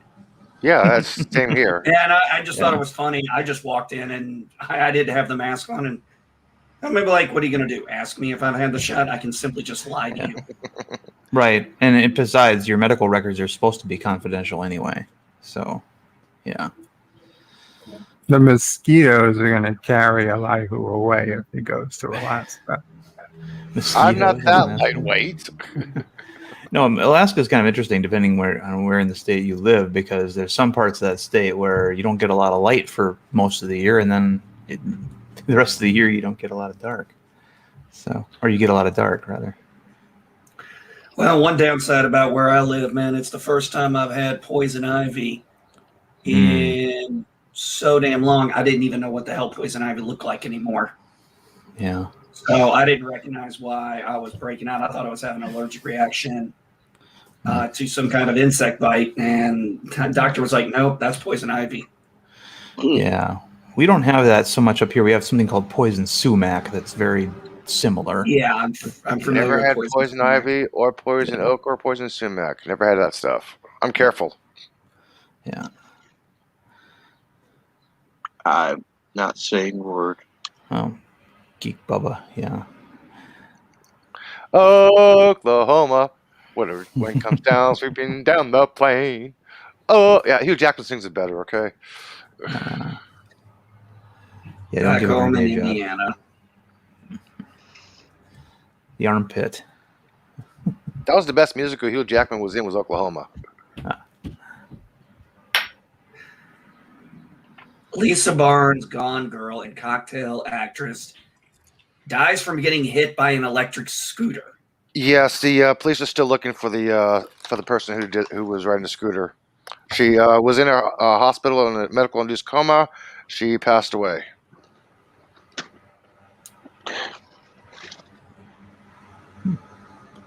Somebody got killed by getting hit with a scooter. Was it you, Elihu? No, I do not ride my scooter on a sidewalk for 3 reasons. Number 1, it's illegal. Number 2, I can hit somebody. Number 3, I don't want to run over no shit. I'm just reeling from the fact that you admitted you have a scooter in the first place. He lives in California. Of course he has a scooter. Oh, It's illegal? Here it's illegal to ride it in the street. No, you have to ride in the street here. It helps with my disability. Gotcha. Maybe I'm thinking of a different type of scooter. Could be worse. You could be on a Segway. Or a moped. Well, I actually think mopeds can be okay beyond a certain age. But yeah. Oh, I can't have a moped in my neighborhood. It'll get dismantled or Jacked. stolen. Yeah. Oh man. Wow. Well, you are in California, so Yeah. See, that's one nice thing about living out in the sticks. It's very rare any of us are going to get robbed. One, you actually have to take the time to come out here and drive out here to look and see what anybody has. Two, most everybody, you could safely assume most of us around here have guns. Mm-hmm. Yeah, and 3, you can open up your front door and just take a leak. Yep, that too. Not that I have ever done that since I've moved here multiple times. Hey, as a kid, I remember leaving my bike in the front yard, and it's still there the next morning. Yeah. Here, you park a bike outside, it's gone within an hour. Oh yeah. An hour? You're being generous. Yeah, I am. But I do live a block away from the police station, so it does take time to people to pace the area. Mm-hmm. And yes, just because I live a block away from the police station does not mean crime is limited or no. Nope. And as kids in Brooklyn, not only did we have to put our bikes in the backyard, not only did it have to be locked away in the shed, but even then they'd be stolen.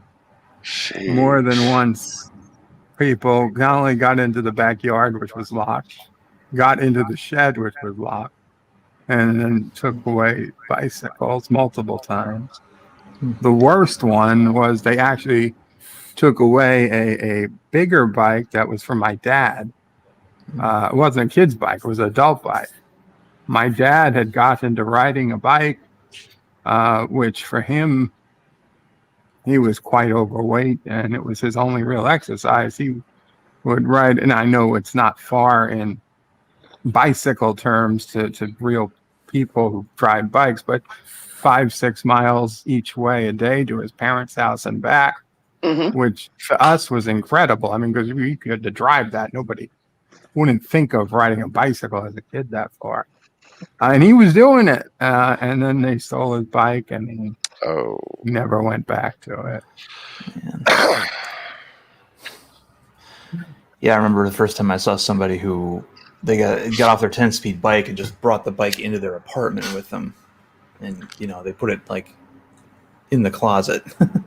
I'm like, really? It's like, why don't you just chain it up outside? Well, obviously they live in a metropolitan area. Yeah, they didn't live where I grew up, where you could do that. And yeah.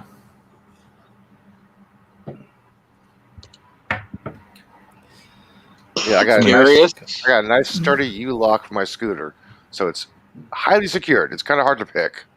Darius. It's San Francisco. It's not French. We have the Spanish flies. I thought they just had the fleshlight. Yeah. No, that's an accessory on the car. Didn't you hear? Gotcha. Yeah, back as kids, if somebody was trying to steal your bike, they better. The whole point was they better be able to get on that damn thing and go fast, because that was an ass beat going to happen if they got caught. Oh, there's one way to tell if somebody actually has a stolen bike. They have a bike themselves, and they're riding a bike and they're balancing the other bike while they're riding the same bike. Cops have a habit of stopping people doing that, and I once saw a guy basically toss the other bike down and just ride off to the plaza. Just avoided the cops. I'm like, okay, that guy got away. Not sure why anyone would do that, but He had a stolen bicycle on him. I mean, why anyone would steal a bicycle on a bicycle? Yeah. No, because that's how you make money. You sell the bicycle back to the bike shop. We always heard rumors it was the bike shops paying the teenagers to steal the bikes so that the people would come and buy more bikes. Yeah, I remember that one. I don't know Yeah, if it was people true. have different bike, makeshift bike shops on the sidewalk set up, and they're stolen bikes. They rearrange parts and they scratch off the serial numbers and they resell the whole bikes together as different parts. So people make money doing that. It's illegal, but people do that around here. Mhm. I remember in the 80s, there was a bike. Everybody else had like a bike chain that they would tie up to the bike rack at school, but I had this one that nobody had seen before called a kryptonite lock. And yes, I know it's named after what it's named after, but it was they said, what kind of bike lock is that? U-shaped, Yeah. thing. Yep. No one ever seen that before, and yeah.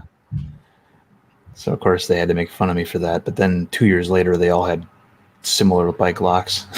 Yeah. Oh, those U-locks are very sturdy. Yeah. I mean, most kids aren't going to be able to get a hold of bolt cutters, so it's just yeah. Yeah, it's kind of hard walking on the street with bolt cutters. You're gonna get noticed. Mm-hmm. Yeah. After the second or third time my bike was stolen as a kid, I ended up just going with a scooter. Not an electric, like a manual scooter. Built like a bicycle. I still have one of those manual scooters. Nobody in my neighborhood had one. They all thought I was crazy. And I'm like, you can't keep up with us with that. Well, I managed. We had a couple of kids in my town who rode unicycles, and nobody stole those. Yeah, who could ride one? Unicycle, I'd be impressed. Yeah. Not even mad, I'm impressed. Yeah, I used to watch them, ride their unicycles down the street. And I'm thinking, how do they keep it straight, up? And I guess it's probably the same way your bike stays up. But it just, to me that was supernatural. So, but nobody stole those unicycles. Oh, they don't get stolen around here easily. Yeah. Well, just for sale, obviously. But I mean, Yes. it's small. It was a small. I grew up in a small town, 3,700 people. If you were capable of riding a unicycle, someone's going to notice. Hey, isn't that Liga's motorcycle or something, or unicycle?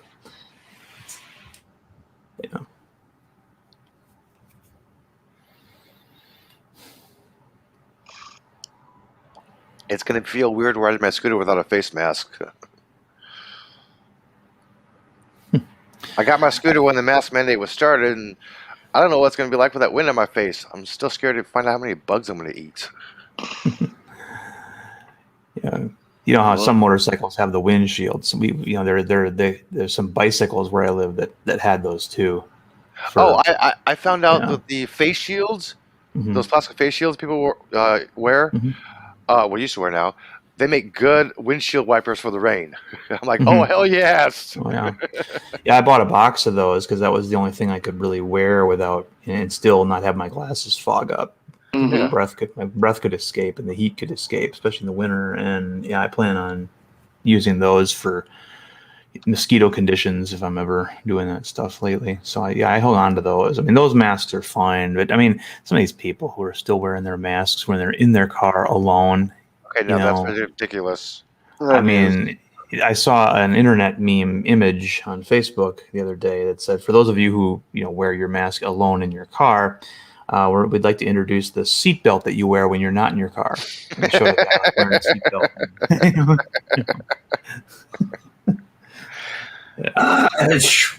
Like I said, I've spent the entire time not wearing the damn mask.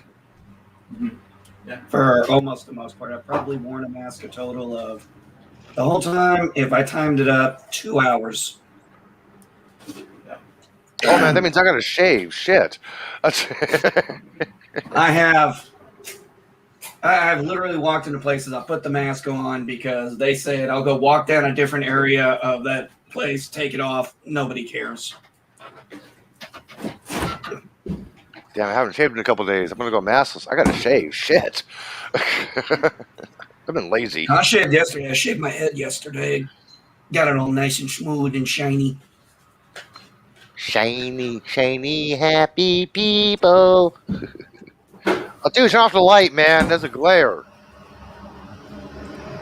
I know.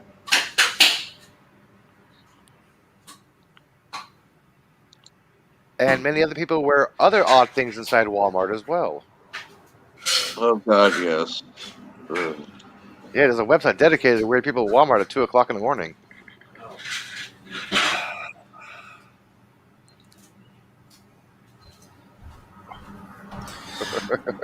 And yes, I've seen some of those things that people wear. Yeah.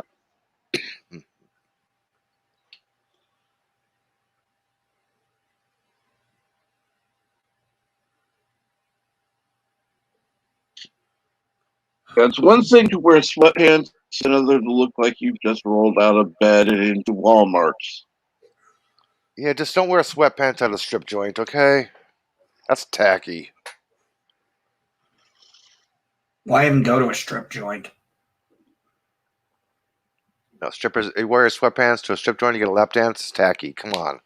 Strippers will avoid anybody wearing sweatpants.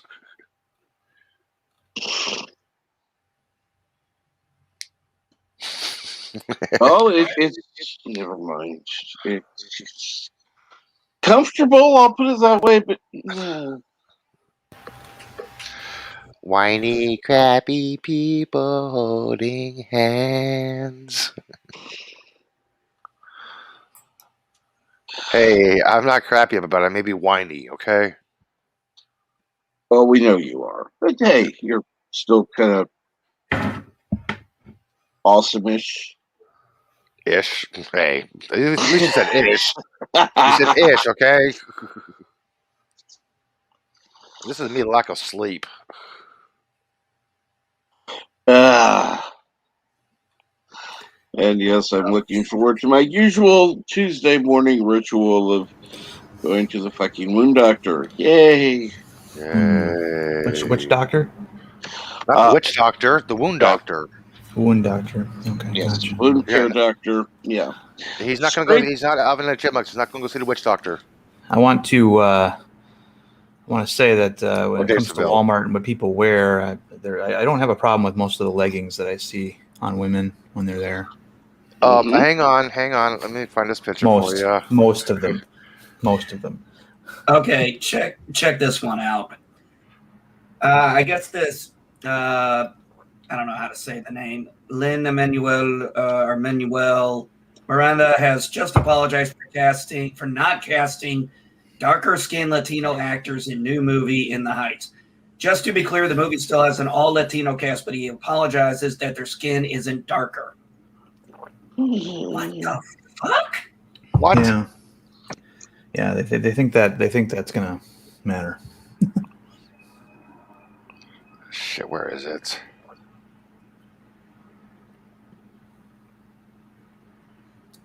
Well, they like the virtue signals, so yeah, go fuck yourselves.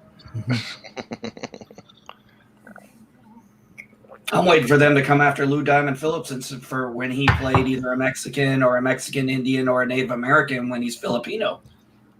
Mm-hmm.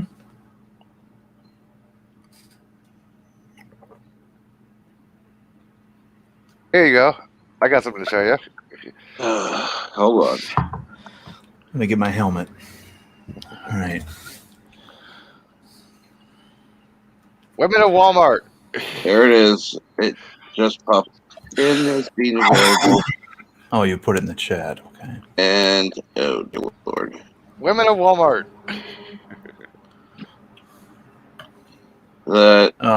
Thanks for that image. You're very welcome. Now get rid of it, please. At least That's it was not a woman. Huh? I don't think that was a woman.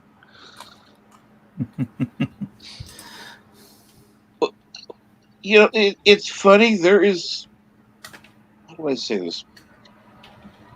There's one woman I've seen on a few different live streams that I always ask, "Is that really a woman?" And I don't know how to actually ask without sounding like an ass. Okay, I found You an say it actual like a little woman who's kid at, would say it. I That's how found you an do it. actual woman who's at Walmart. Okay, Sure you did. this is a woman at Walmart. Yeah, great. Yeah. Women at Walmart. Right.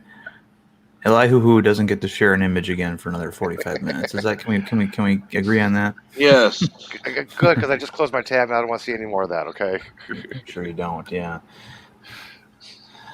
All right. That's Average M's favorite porn site. You know.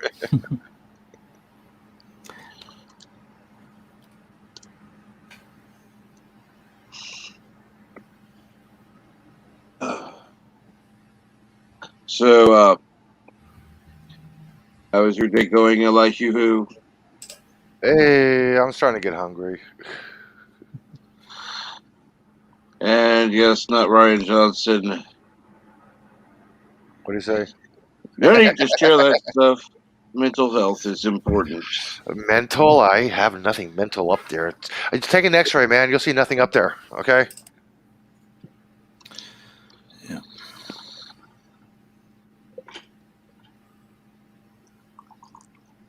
And of course, my speakers are not working anymore.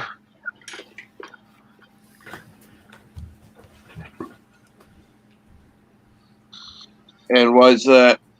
I have no idea. My right speaker's not working, but my left one is. Some morning. Well,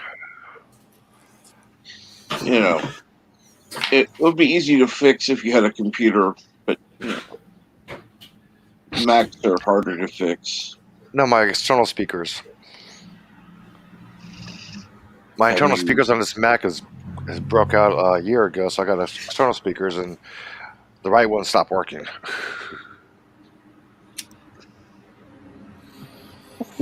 Well, obviously you've tried disconnecting it, of course. Yeah. Okay. I even tried it on my phone with my music, and the speaker's still not working. So it's the speaker itself. Uh-huh.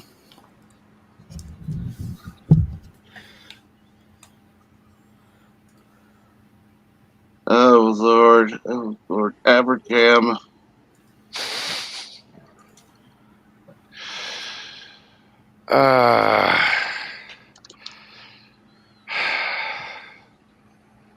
My titties ain't that low, dude. Not for the hypocrisy, where nobody's pointing it out.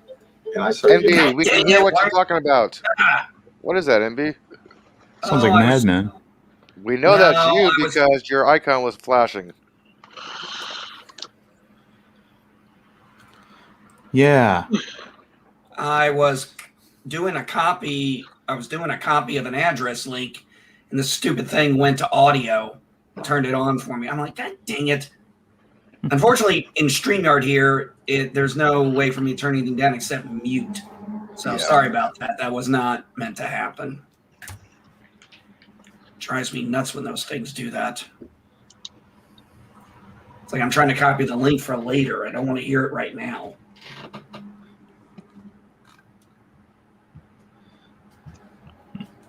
Ooh, cicada pizza.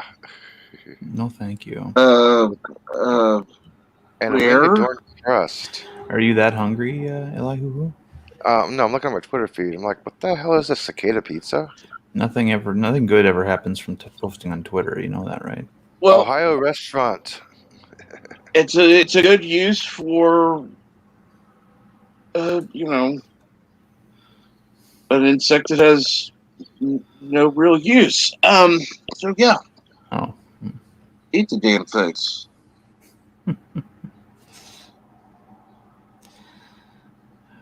Well, Bill eats bugs, so. Well, I just bought my dad about 6 bars of special soap for Father's Day that he likes. Oh yeah, here, Dad. Here's some soap. That means you stink. Well, no, okay. So I have a subscription to a cowboy soap service called Outlaw. If you go, their website is liveoutlaw.com, Mm-hmm. and it's all like custom soaps that have different scent arrangements and things like that. But it's all meant to smell like, you know, the West, the old West. So the one that I like is called the Gambler, and it's basically a combination of leather, bourbon, and tobacco. Ah.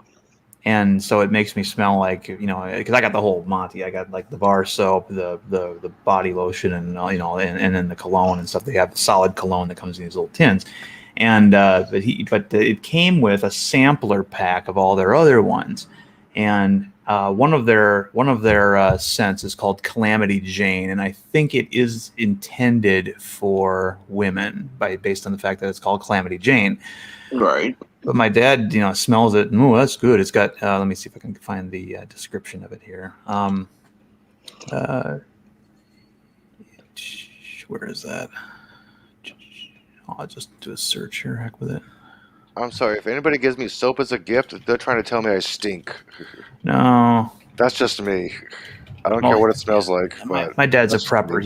me. My dad's a prepper. He's already got like a lifetime's worth of bars of soap in his basement. But because he tried out the little sampler one, and Calamity Jane is basically a combination of clove, orange, cinnamon, and whiskey. That's how they describe it.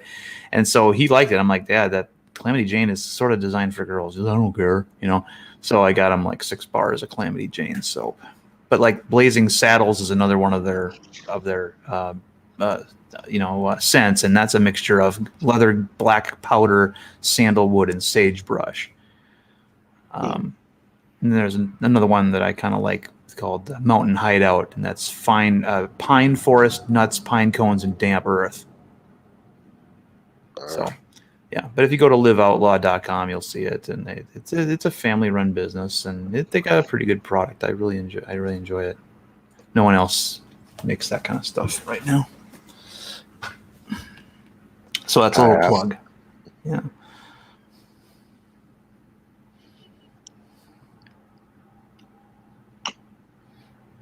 And yes, good morning, George Peter Gaddis. So let's see here. CNB's muted. I'm not muted. I'm just typing on Twitter. Sorry. Responding. You're tweeting. Get off that shit. Never. I'm anti-Facebook. Well, you don't have to be on Facebook either. No, I'm anti-Facebook. You don't have to be on Facebook either. Yeah, I agree. I'm anti-Facebook. That doesn't automatically mean you have to be on Twitter. True. That's a non sequitur, Eli. But I'm not a chemist, Eberjam. I don't know. I think we were better off as a society before social media. Correct. But back in the mid-90s, yeah. Before that, before email. Well, email is fine. 85, yeah. Email's fine. Yeah. Much beyond that. The more connected, the worse it got. Then we wouldn't have YouTube. Well, YouTube, the way it originally was, good. YouTube, the way it is now, fuck it. Yeah, it was for creators only. Then the networks got in on it, and then the money started happening. Like, oh, shit. I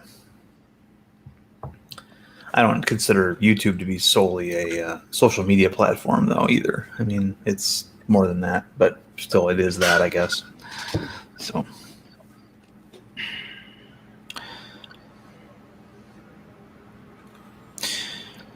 It's a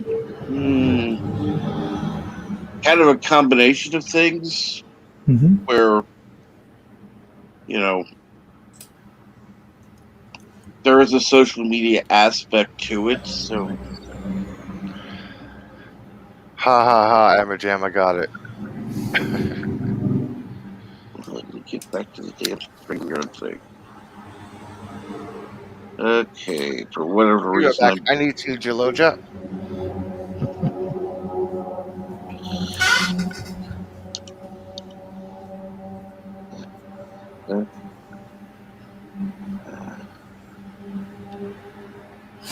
Yeah, that's funny. That's like this other joke I heard in Australia. How do you make a hormone? You kick her in the cunt. I don't like that word, the C word, but they say it all the time over there. So. Oh yeah. That was a bit of a culture shock for me when I went over there. Hey, how you doing this morning? Go ahead. We have so many of them saying it on here. I ended up starting to say it in my house, and my wife was like, "Why are you using that word?" So I was like, "Oh shit." I mean, It's like yeah, we I got mean, these freaking Kiwis and Australians and Brits who they just throw it around like it's nothing. yeah, I know. It's like there's nothing but guys in the room, and then you enter the room and go, "How you doing this morning, you cunt?" You know, it's like you know, they say that like Californians say "dude," or at least like they used to say "dude." I don't know if they still say "dude," but Elihu can tell us when he gets back. But yeah.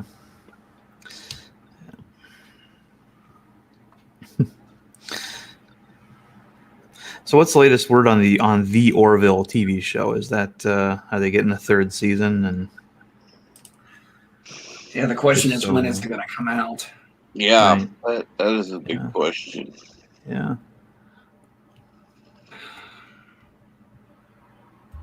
Yeah, there's really been no update on when season 3 is going to come out.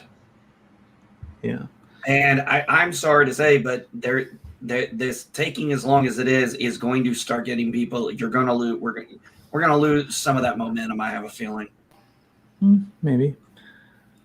But I mean, look at what happened to Star Trek, though. I mean, it went off the air, and then it didn't become a movie until quite a few years later. And people can watch the first 2 seasons of Orville on all kinds of different streaming, networks. So maybe they'll recover. I'm optimistic. But yeah, Seth MacFarlane is one of those guys that I would love to like sit next to on a plane ride. Oh yeah, and chit chat with briefly, you know.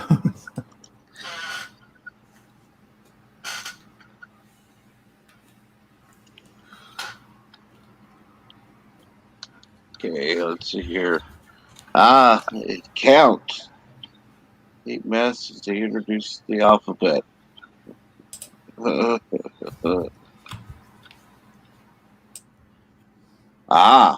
the only unknown X should be on a treasure map.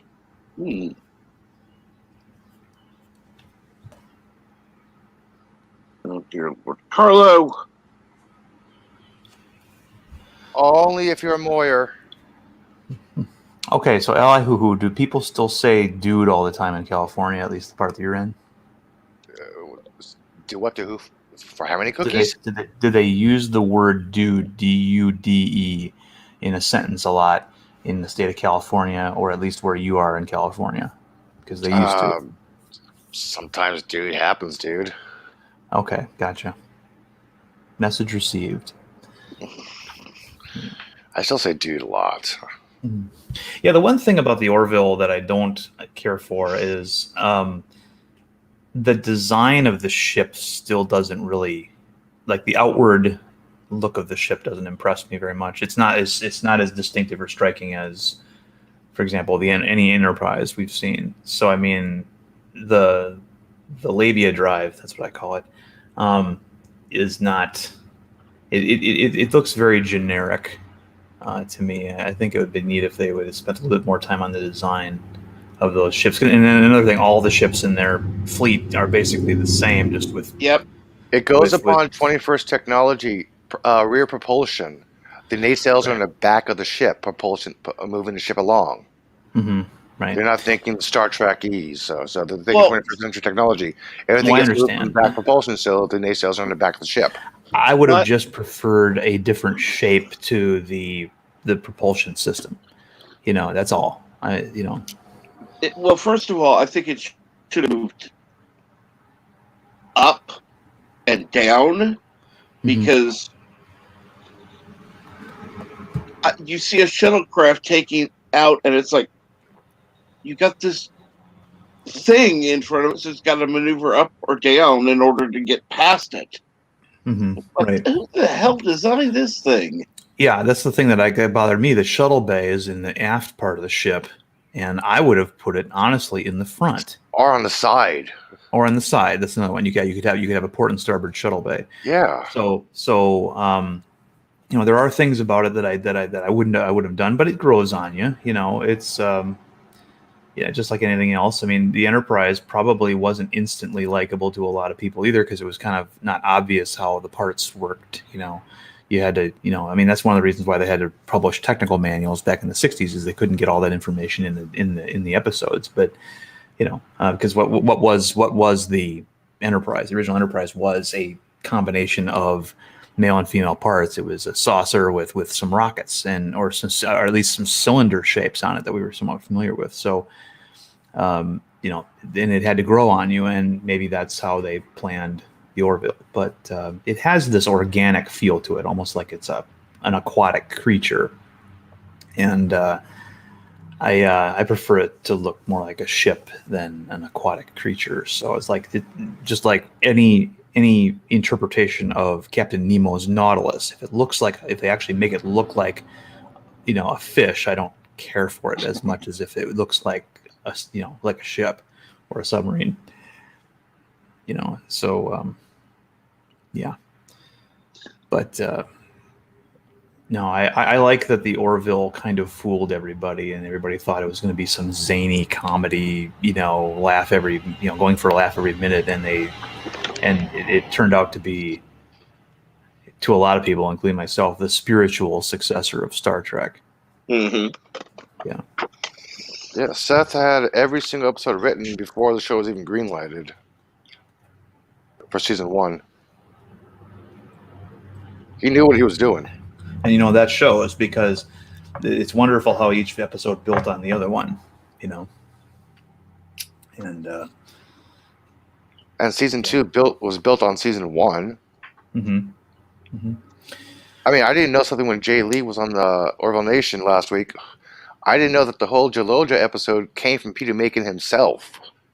Wow. Because he said he's such a method actor, a classical actor. Mm-hmm.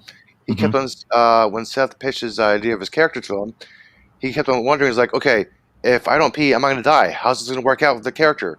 I don't pee, I'm going to die. How's it going to work out with the character? So Seth came up with the whole Jaloja episode. Yeah. Just for Peter. Right. Well, yeah, and that is, look what that has done, at least to our group. I mean, He wanted continuity. He wanted continuity in the show. It's like, come on, my character needs to pee. Average Jam, you're awesome, but no.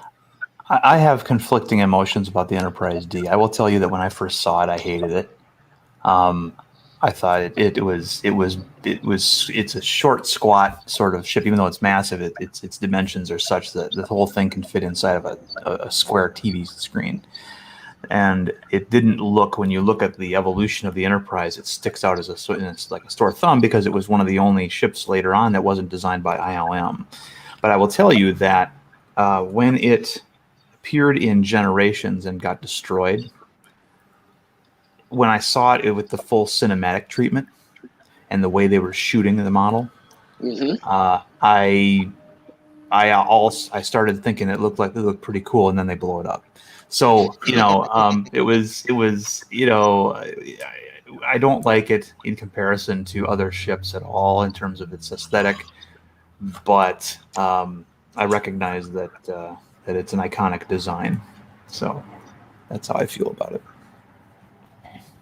Well, I'm not somebody who hates the design. It just isn't.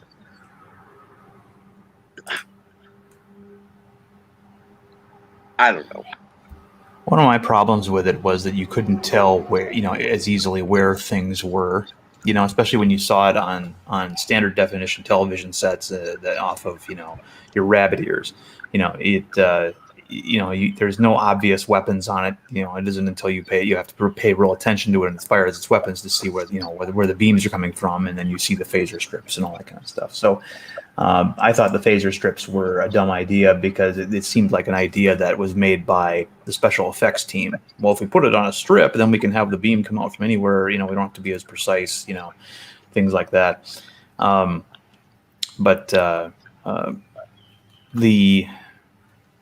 There's some interesting things about the Enterprise that we never actually got to see properly on the show or in the movie, and that one of the things was the main shuttle bay. There was never a set built for that. And then there's the captain's yacht, of course, which on the D we never got to see, but right, yeah. And that the idea of this auxiliary craft that can be deployed from the bottom of the saucer, I thought that was neat, but never got to see it. So did it even exist? We don't know. Well, if you guys pay attention to the pilot episode of Voyager, there's a captain's yacht. What was the point? There's a captain's yacht. What was the point of them? what was the point of them building a special shuttle? They already have the captain's yacht. Come on. Well, yeah, I mean, on the Yeah, but then corresponding vehicle, it was gone. all we saw was the outline of it, and they never got around to using it. And my point is, if they have an aero, what's the point of having aero shuttle? An aero shuttle, which means it's really designed to travel through atmosphere. If your ship can land, Yeah. Which I don't think that ship was designed when they initially designed it with landing the ship in mind. I think when they actually had the whatever season opener it was, where they showed that the ship could land, they fudged it because that thing would tip over like nobody's business. I mean, there just wasn't enough mass in the engineering section, unless for some reason the engineering section of the ship weighed more than the rest of the saucer. I don't think according to the specs that is correct. Yeah, so I mean, but it just didn't look right to me. I mean, I'm sorry, that should have been designed, more of an emergency use, not a, Right. okay, well, we'll land. Yeah. And, I mean, I did like Paris turning and looking at the captain with a worried look. He goes, I've never landed a starship before. And the last time we saw a starship land, it didn't go well. That was the Enterprise D. So yeah, kind of crap, broke apart in little bitty pieces. Yeah. And the aquarium in the captain's office. Oh, well, poor aquarium, poor fish. Yeah. Now the Nova class, like the Equinox, which is a planetary survey ship, of all the ships that should be able to land, I would think that one was, but apparently it wasn't able to land. So that made no sense to me. It looked like it should be able to land. If the Voyager was able to land, then definitely the Nova should, because it has a more robust engineering section to saucer section ratio. But yeah, they did a lot of things that didn't make sense to me on that show, and I don't want to crap on Voyager too much because it's still better than Person Trek. Still better than Secret Hideout. Yeah, but it was my least favorite Trek before all this new stuff came out. So 4 minutes until the launch. Okay. Cool. Yeah, I mean, I thought it was neat that the Enterprise NX-01 could fly through atmosphere. They didn't show it land, but it could at least fly through atmosphere, like when it was in New York fighting the Nazis. So could the NC-1701, if it can fly through atmosphere. You're right. It could. Operation Annihilate. It was able to fly through upper atmosphere. Yeah. I remember when they beamed the pilot aboard the ship and the plane disintegrated. Yeah, they had to go back in time. Yeah. Yeah, the tractor beam. Was and it was an F-104 Starfighter too. My favorite American jet. So from a purely aesthetic standpoint, but yeah. No, and I actually, when it comes to the JJ Trek, I had no problems with the JJ prize not only being able to be submerged in an ocean, but also being able to fly through atmosphere. Like when it was approaching the volcano, I thought that was neat. I said, why not? If you're in an alternate universe, why not make your Enterprise more distinctive than the ones in the Prime universe by having it do a couple of things that the other ones can't do? It didn't bother me. But yeah.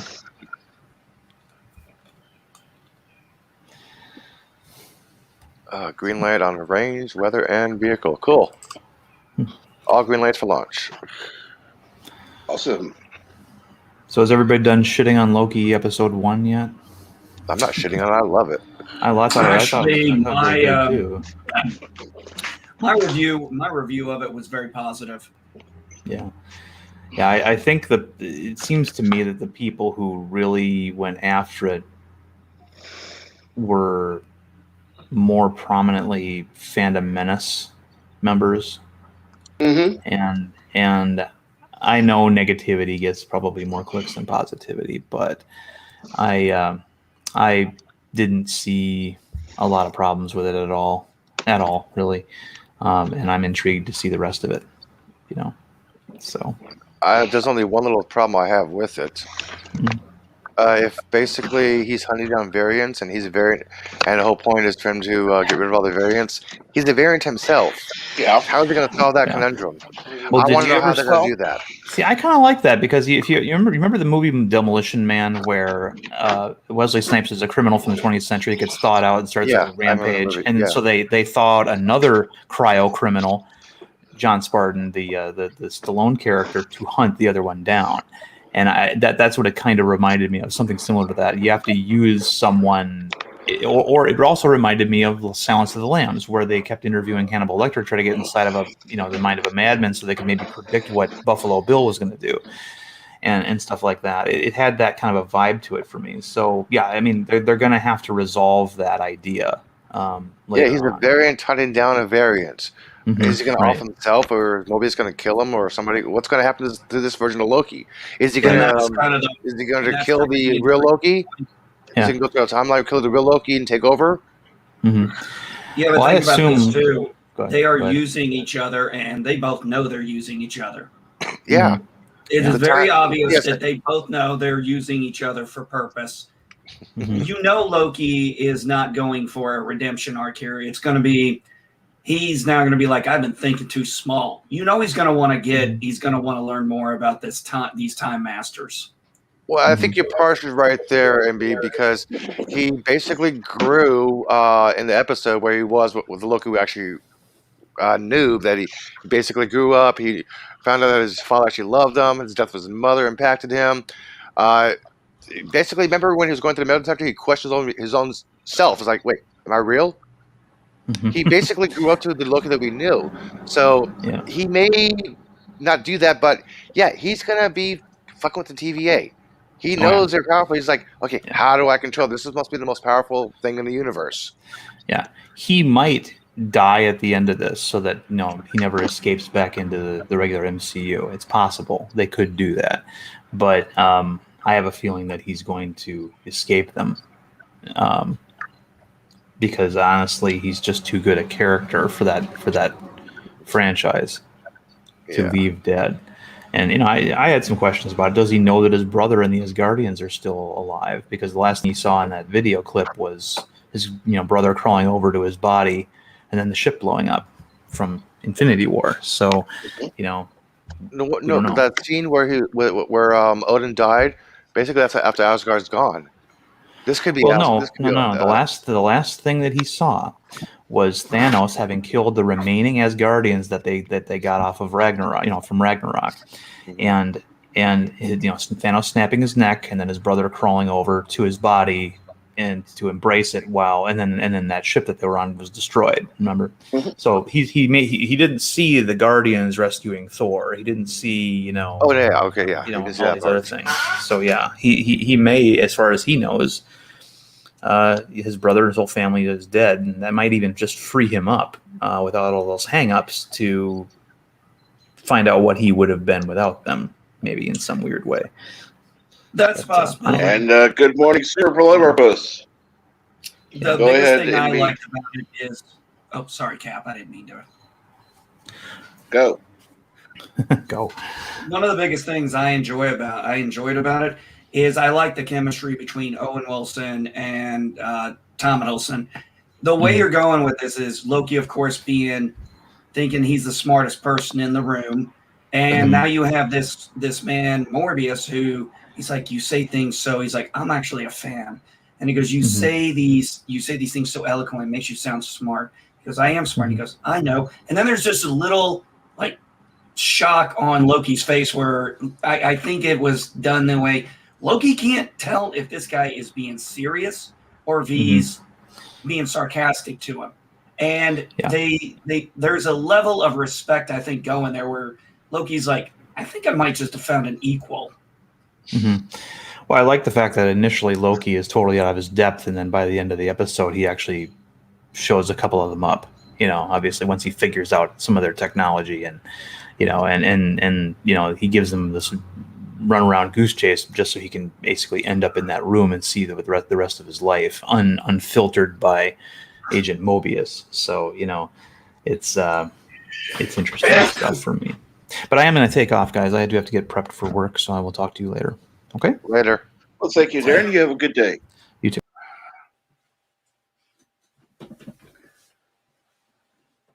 Yeah, I'm actually looking forward to tomorrow's episode. I would say so far I'd say so far on the MCU side, this has been their best of the Disney Plus MCU series they've put out so far as first episodes. Yeah, WandaVision, basically they took the idea of a comic and made a TV show. Falcon and Winter Soldier, they took elements from the comic book and put it into the TV show. And Loki, they're supposed to take it from the comic book. Yeah, they're actually learning. Yeah. It's like, yeah, fans want this. And yeah, like I said, it's been the more enjoyable, and it needs to be, because when you have Loki around, it's supposed to have some kind of humor, even some dark humor in it. Yeah, otherwise it's not Loki. Loki was actually entertaining. The Fandom Minutes is in its last year of hating on literally everything. People are just finally listening without creating own opinions. But yes, hate sells more than sex. That's probably a true analogy. That's one of the reasons I left a lot of those channels. I got tired of all the negative. It's like, stop assuming everything's going to be negative. Watch it and then give your thoughts. But if you're going in, I understand going in with reservations. Like I said, it's one thing to go in with reservations, but just to go in blindly saying this is going to suck, you've already soured yourself. Watch the episode at least. Exactly. Watch it with an open mind. Be ready. It could be good, it could be bad, but don't assume it's going to be either. And please don't say the only good thing about it was a naked Loki. Oh, God. Oh, I've heard that story already. Yeah, that was just lame. I can't believe anyone would actually say that. I refuse to watch that review and give her some views time. Well, okay, there are people. Was that even on her channel, or was that on somebody else's? Was on a live stream. Okay. And as you know, live streams are easy to remove. So, yeah.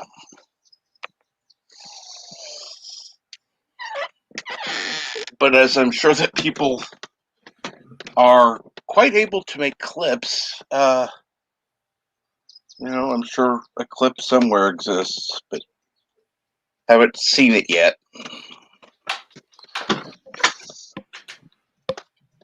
Yeah,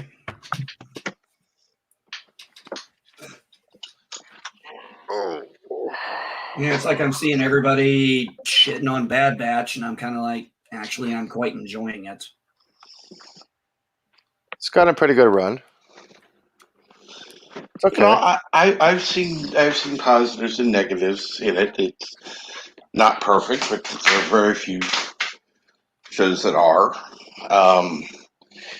And I think that these people that are going and shitting on it are wanting to, are expecting a perfect series, and it's like, no. Hey guys, I'm gonna take off because I am hungry and I'm gonna eat something. I am hungry. Make some bacon and eggs. Sounds good. I'll take some. It'll be cold. Okay, later, guys. Later, Elihu. Thank you again for joining. No problem. Thanks for having me on, dude.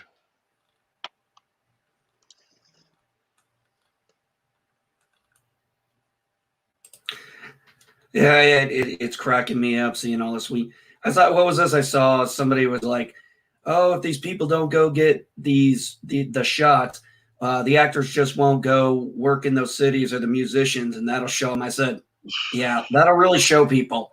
Nobody gives a damn about celebrities now. Why on God's green earth would we start caring again?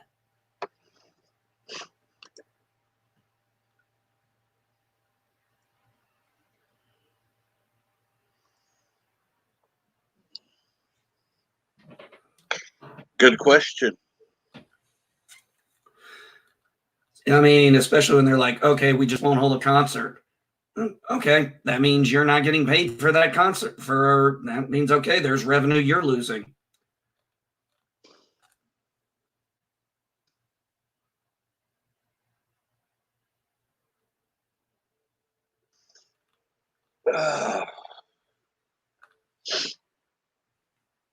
I find it funny. There are people that are,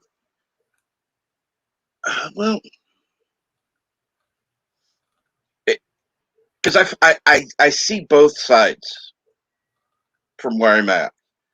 People are going, oh, wonderful, and then people are going, oh, terrible. Really?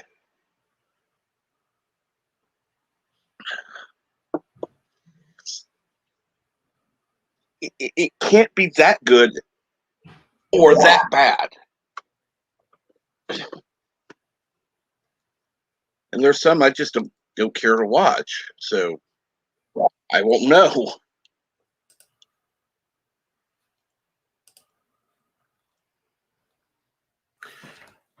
Yeah. Well, like I said, when I went in and tried to watch Wonder Woman 84, I'm just like, this is boring. I can't give the rest of the movie anything. It may have gotten better, but it wasn't worth it for me to keep watching. And that's as simple as it gets. I thought it was boring. I really didn't see the point in having to go back to her childhood and spend 10 minutes on that.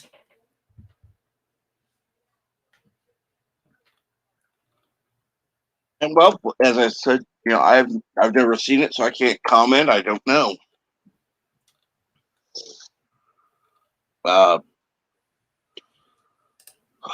It'd be like, how do I say this? I am going to watch. There are several series I'm going to watch in their entirety, but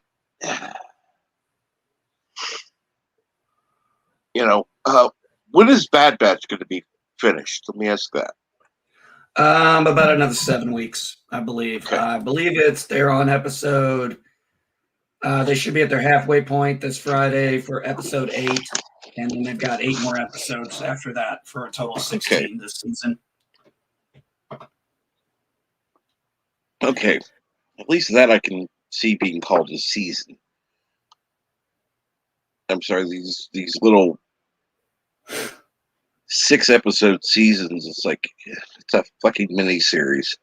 Well, that's what they are. I mean, if you really look at them, that's what these are. These are set up as mini series. They're not set up as a series itself. And if you really look at it, they're being used as fillers for the movies.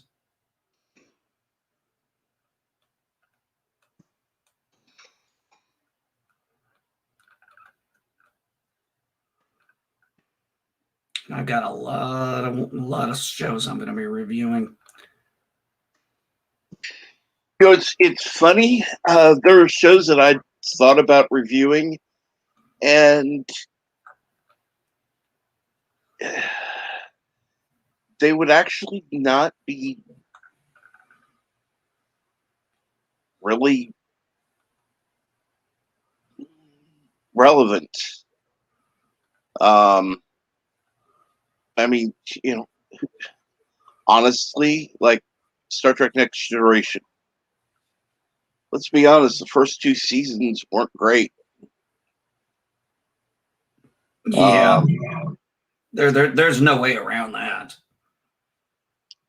I mean, there were good episodes in those, but yeah, the first 2 seasons were just overall not great.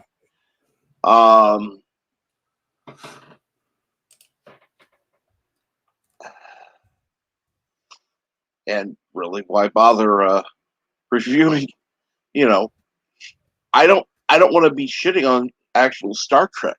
Well, we have this garbage that's even, that's using the name of Star Trek. And, That's about all it's using about Star Trek. It's yeah, abusing everything else.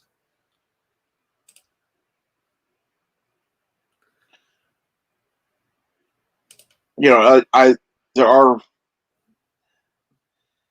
people out there that are doing the fan made stuff that's more original series or next generation based, which are still far better than what's Bad Robot's doing.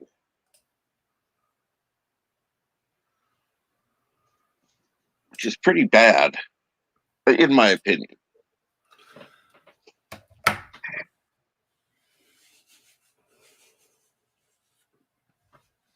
Yeah, I would agree. Like I said, I'm kind of going back into the well. I'm starting to watch this show, Banshee. I don't think I'll be reviewing it, but it's kind of interesting. But I actually was sitting down for a night and actually went through like 6-7 episodes of Knight Rider. And I was just like, man, I just miss a good simple story. Yeah.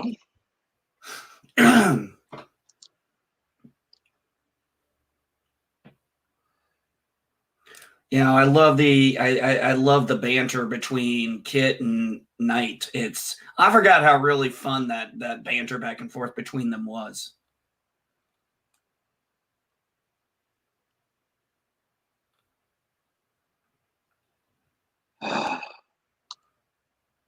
Okay. Yes. Thank you, Darius. Much better. I did like the Opry, but still.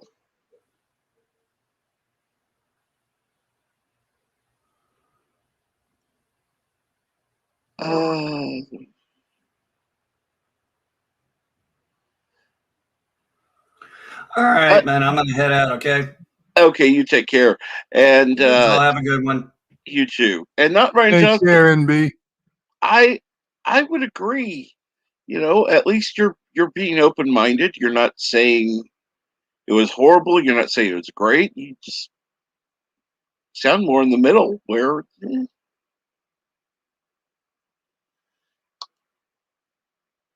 And so, how's it going, Bird?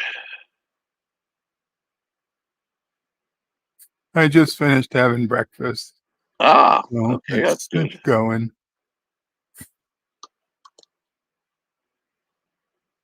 I was listening in and out. I missed some of it, but I got the gist. Oh, absolutely. Unfortunately, I couldn't make it back in time to say goodbye to Darren, but right. Or Elihu, but anyway. So, what's going on today, Bird? Are you going to be streaming later? God willing, if all goes well, we'll do an open panel and video game stream. I know Black Delegation and some other people are really interested in doing some more Call of Duty with me. Cool. And I'd be interested in just talking. There's stuff I think I just want to get off my chest and talk about some random stuff if people want to listen, or if people, I know last time not a lot of people came on the stream, so it's fine. If people come up, great. If they don't, I think I've got enough to talk about either way. I'm sure you always do. Yeah. Be this afternoon, I don't want to step on anyone's toes. If anybody wants to stream, before I normally stream, that's fine. But by 4 p.m. Eastern, I would look to go on. If nobody's streaming earlier and I have time, maybe I'll go a little early. But it's also going to depend because I do have quite a few calls to make by this afternoon. Right. So I might be, if a doctor calls or something, I'll have to mute for however long, since Right. obviously they take priority right now. Well, duh. Yeah. That's why it'll help to have a panel on. That way you can mute. You can always say in the backstage area, gotta take a call. Mute. They take over. Yeah.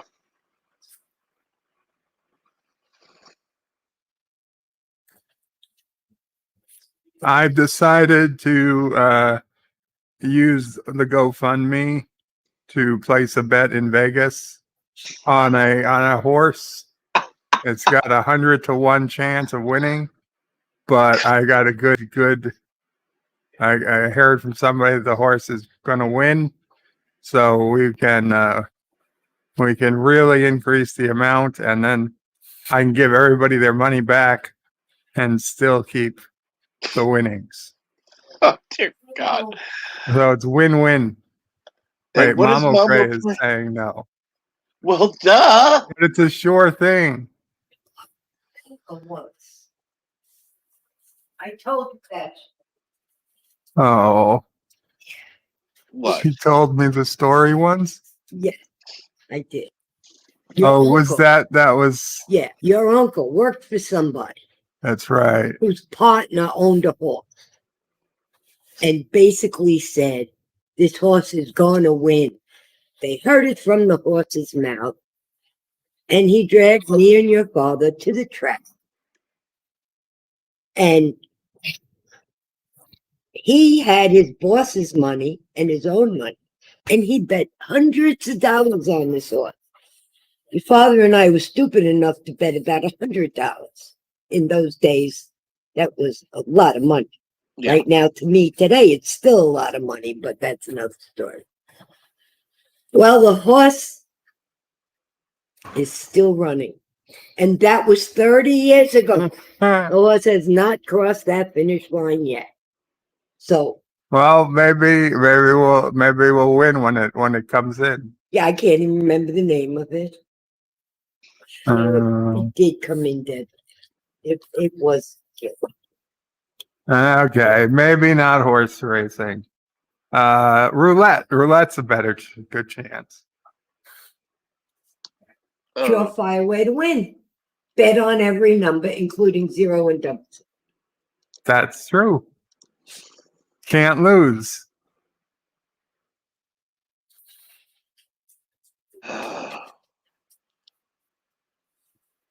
You okay with that, Captain? Since you were kind of the force behind all this. Hell no. What was that? A yes? Hell yes? No. Captain's on board. No. No. Excuse me, guys. I'm starting to believe that the medication Bert is on and his condition is affecting his thinking. Wait, what? No, you're trying to relieve me of command? No, I'm just saying these people were so nice. Super, super, super over the top nice. And you're going to bet their money away. I don't. No, I'm going to bet their money to make more money. And if you don't, oh, then you have no wheelchair and no money.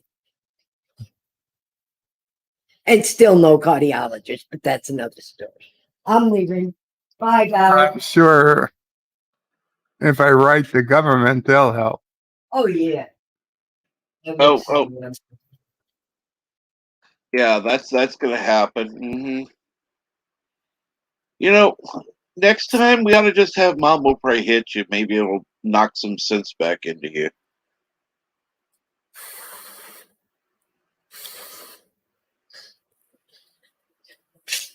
I would learn a valuable lesson, Tiki. I always bet on black. Oh, good God. Yeah. I learned that lesson last time. I put all the money on red.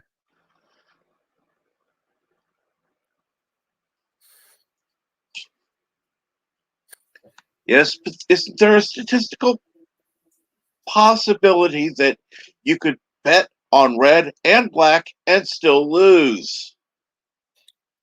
Yeah, but the chances of that are really tiny. Uh-huh.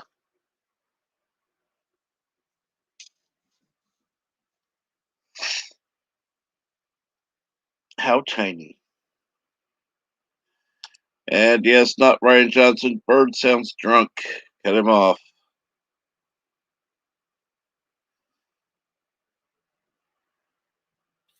Oh, I could bet on red and black and green.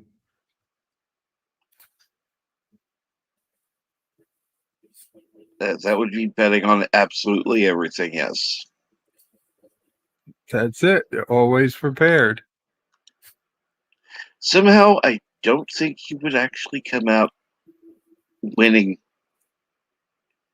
as much as you're betting, so therefore, you're still in the hole.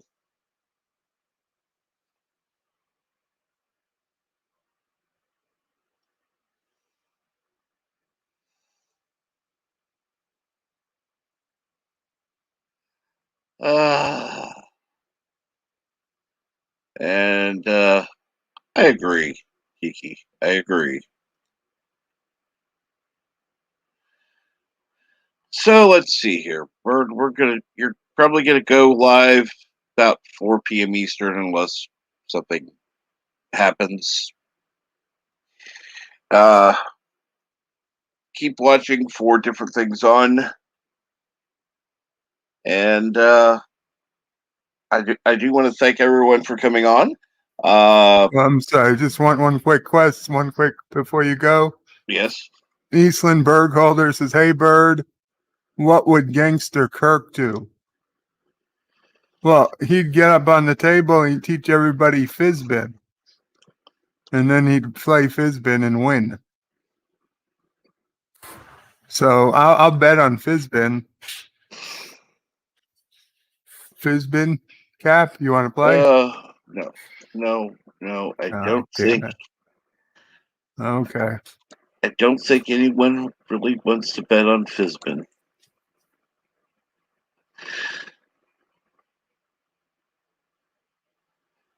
And yes, Kinjack Ben, I always like to say, if you can't beat him, cheat. It's kind of what Kirk did. He kept changing the rules of Fizbin, and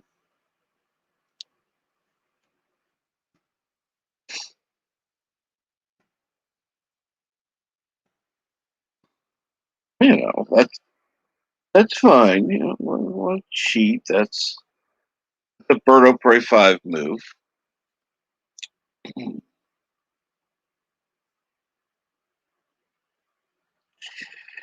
But no, seriously, I do want to thank everyone for coming on to the stream and for being in the chat. And I especially want to thank Orville Nation for organizing the fundraiser for getting Birdo Prey 5 the funds to get a new chair when the time comes. That's going to be amazing. First and foremost, though, we need to get him a cardiologist in the state of New York who will do what needs to be done, either in-hope visit, virtual visit, or telephone. And that way the results can be sent to them and they can do what needs to be done from there. Most likely a prescribed medication. But first and foremost, need to find one who will actually take on his case. So with that, again, thank you everyone for joining, and you have a great day. Supply.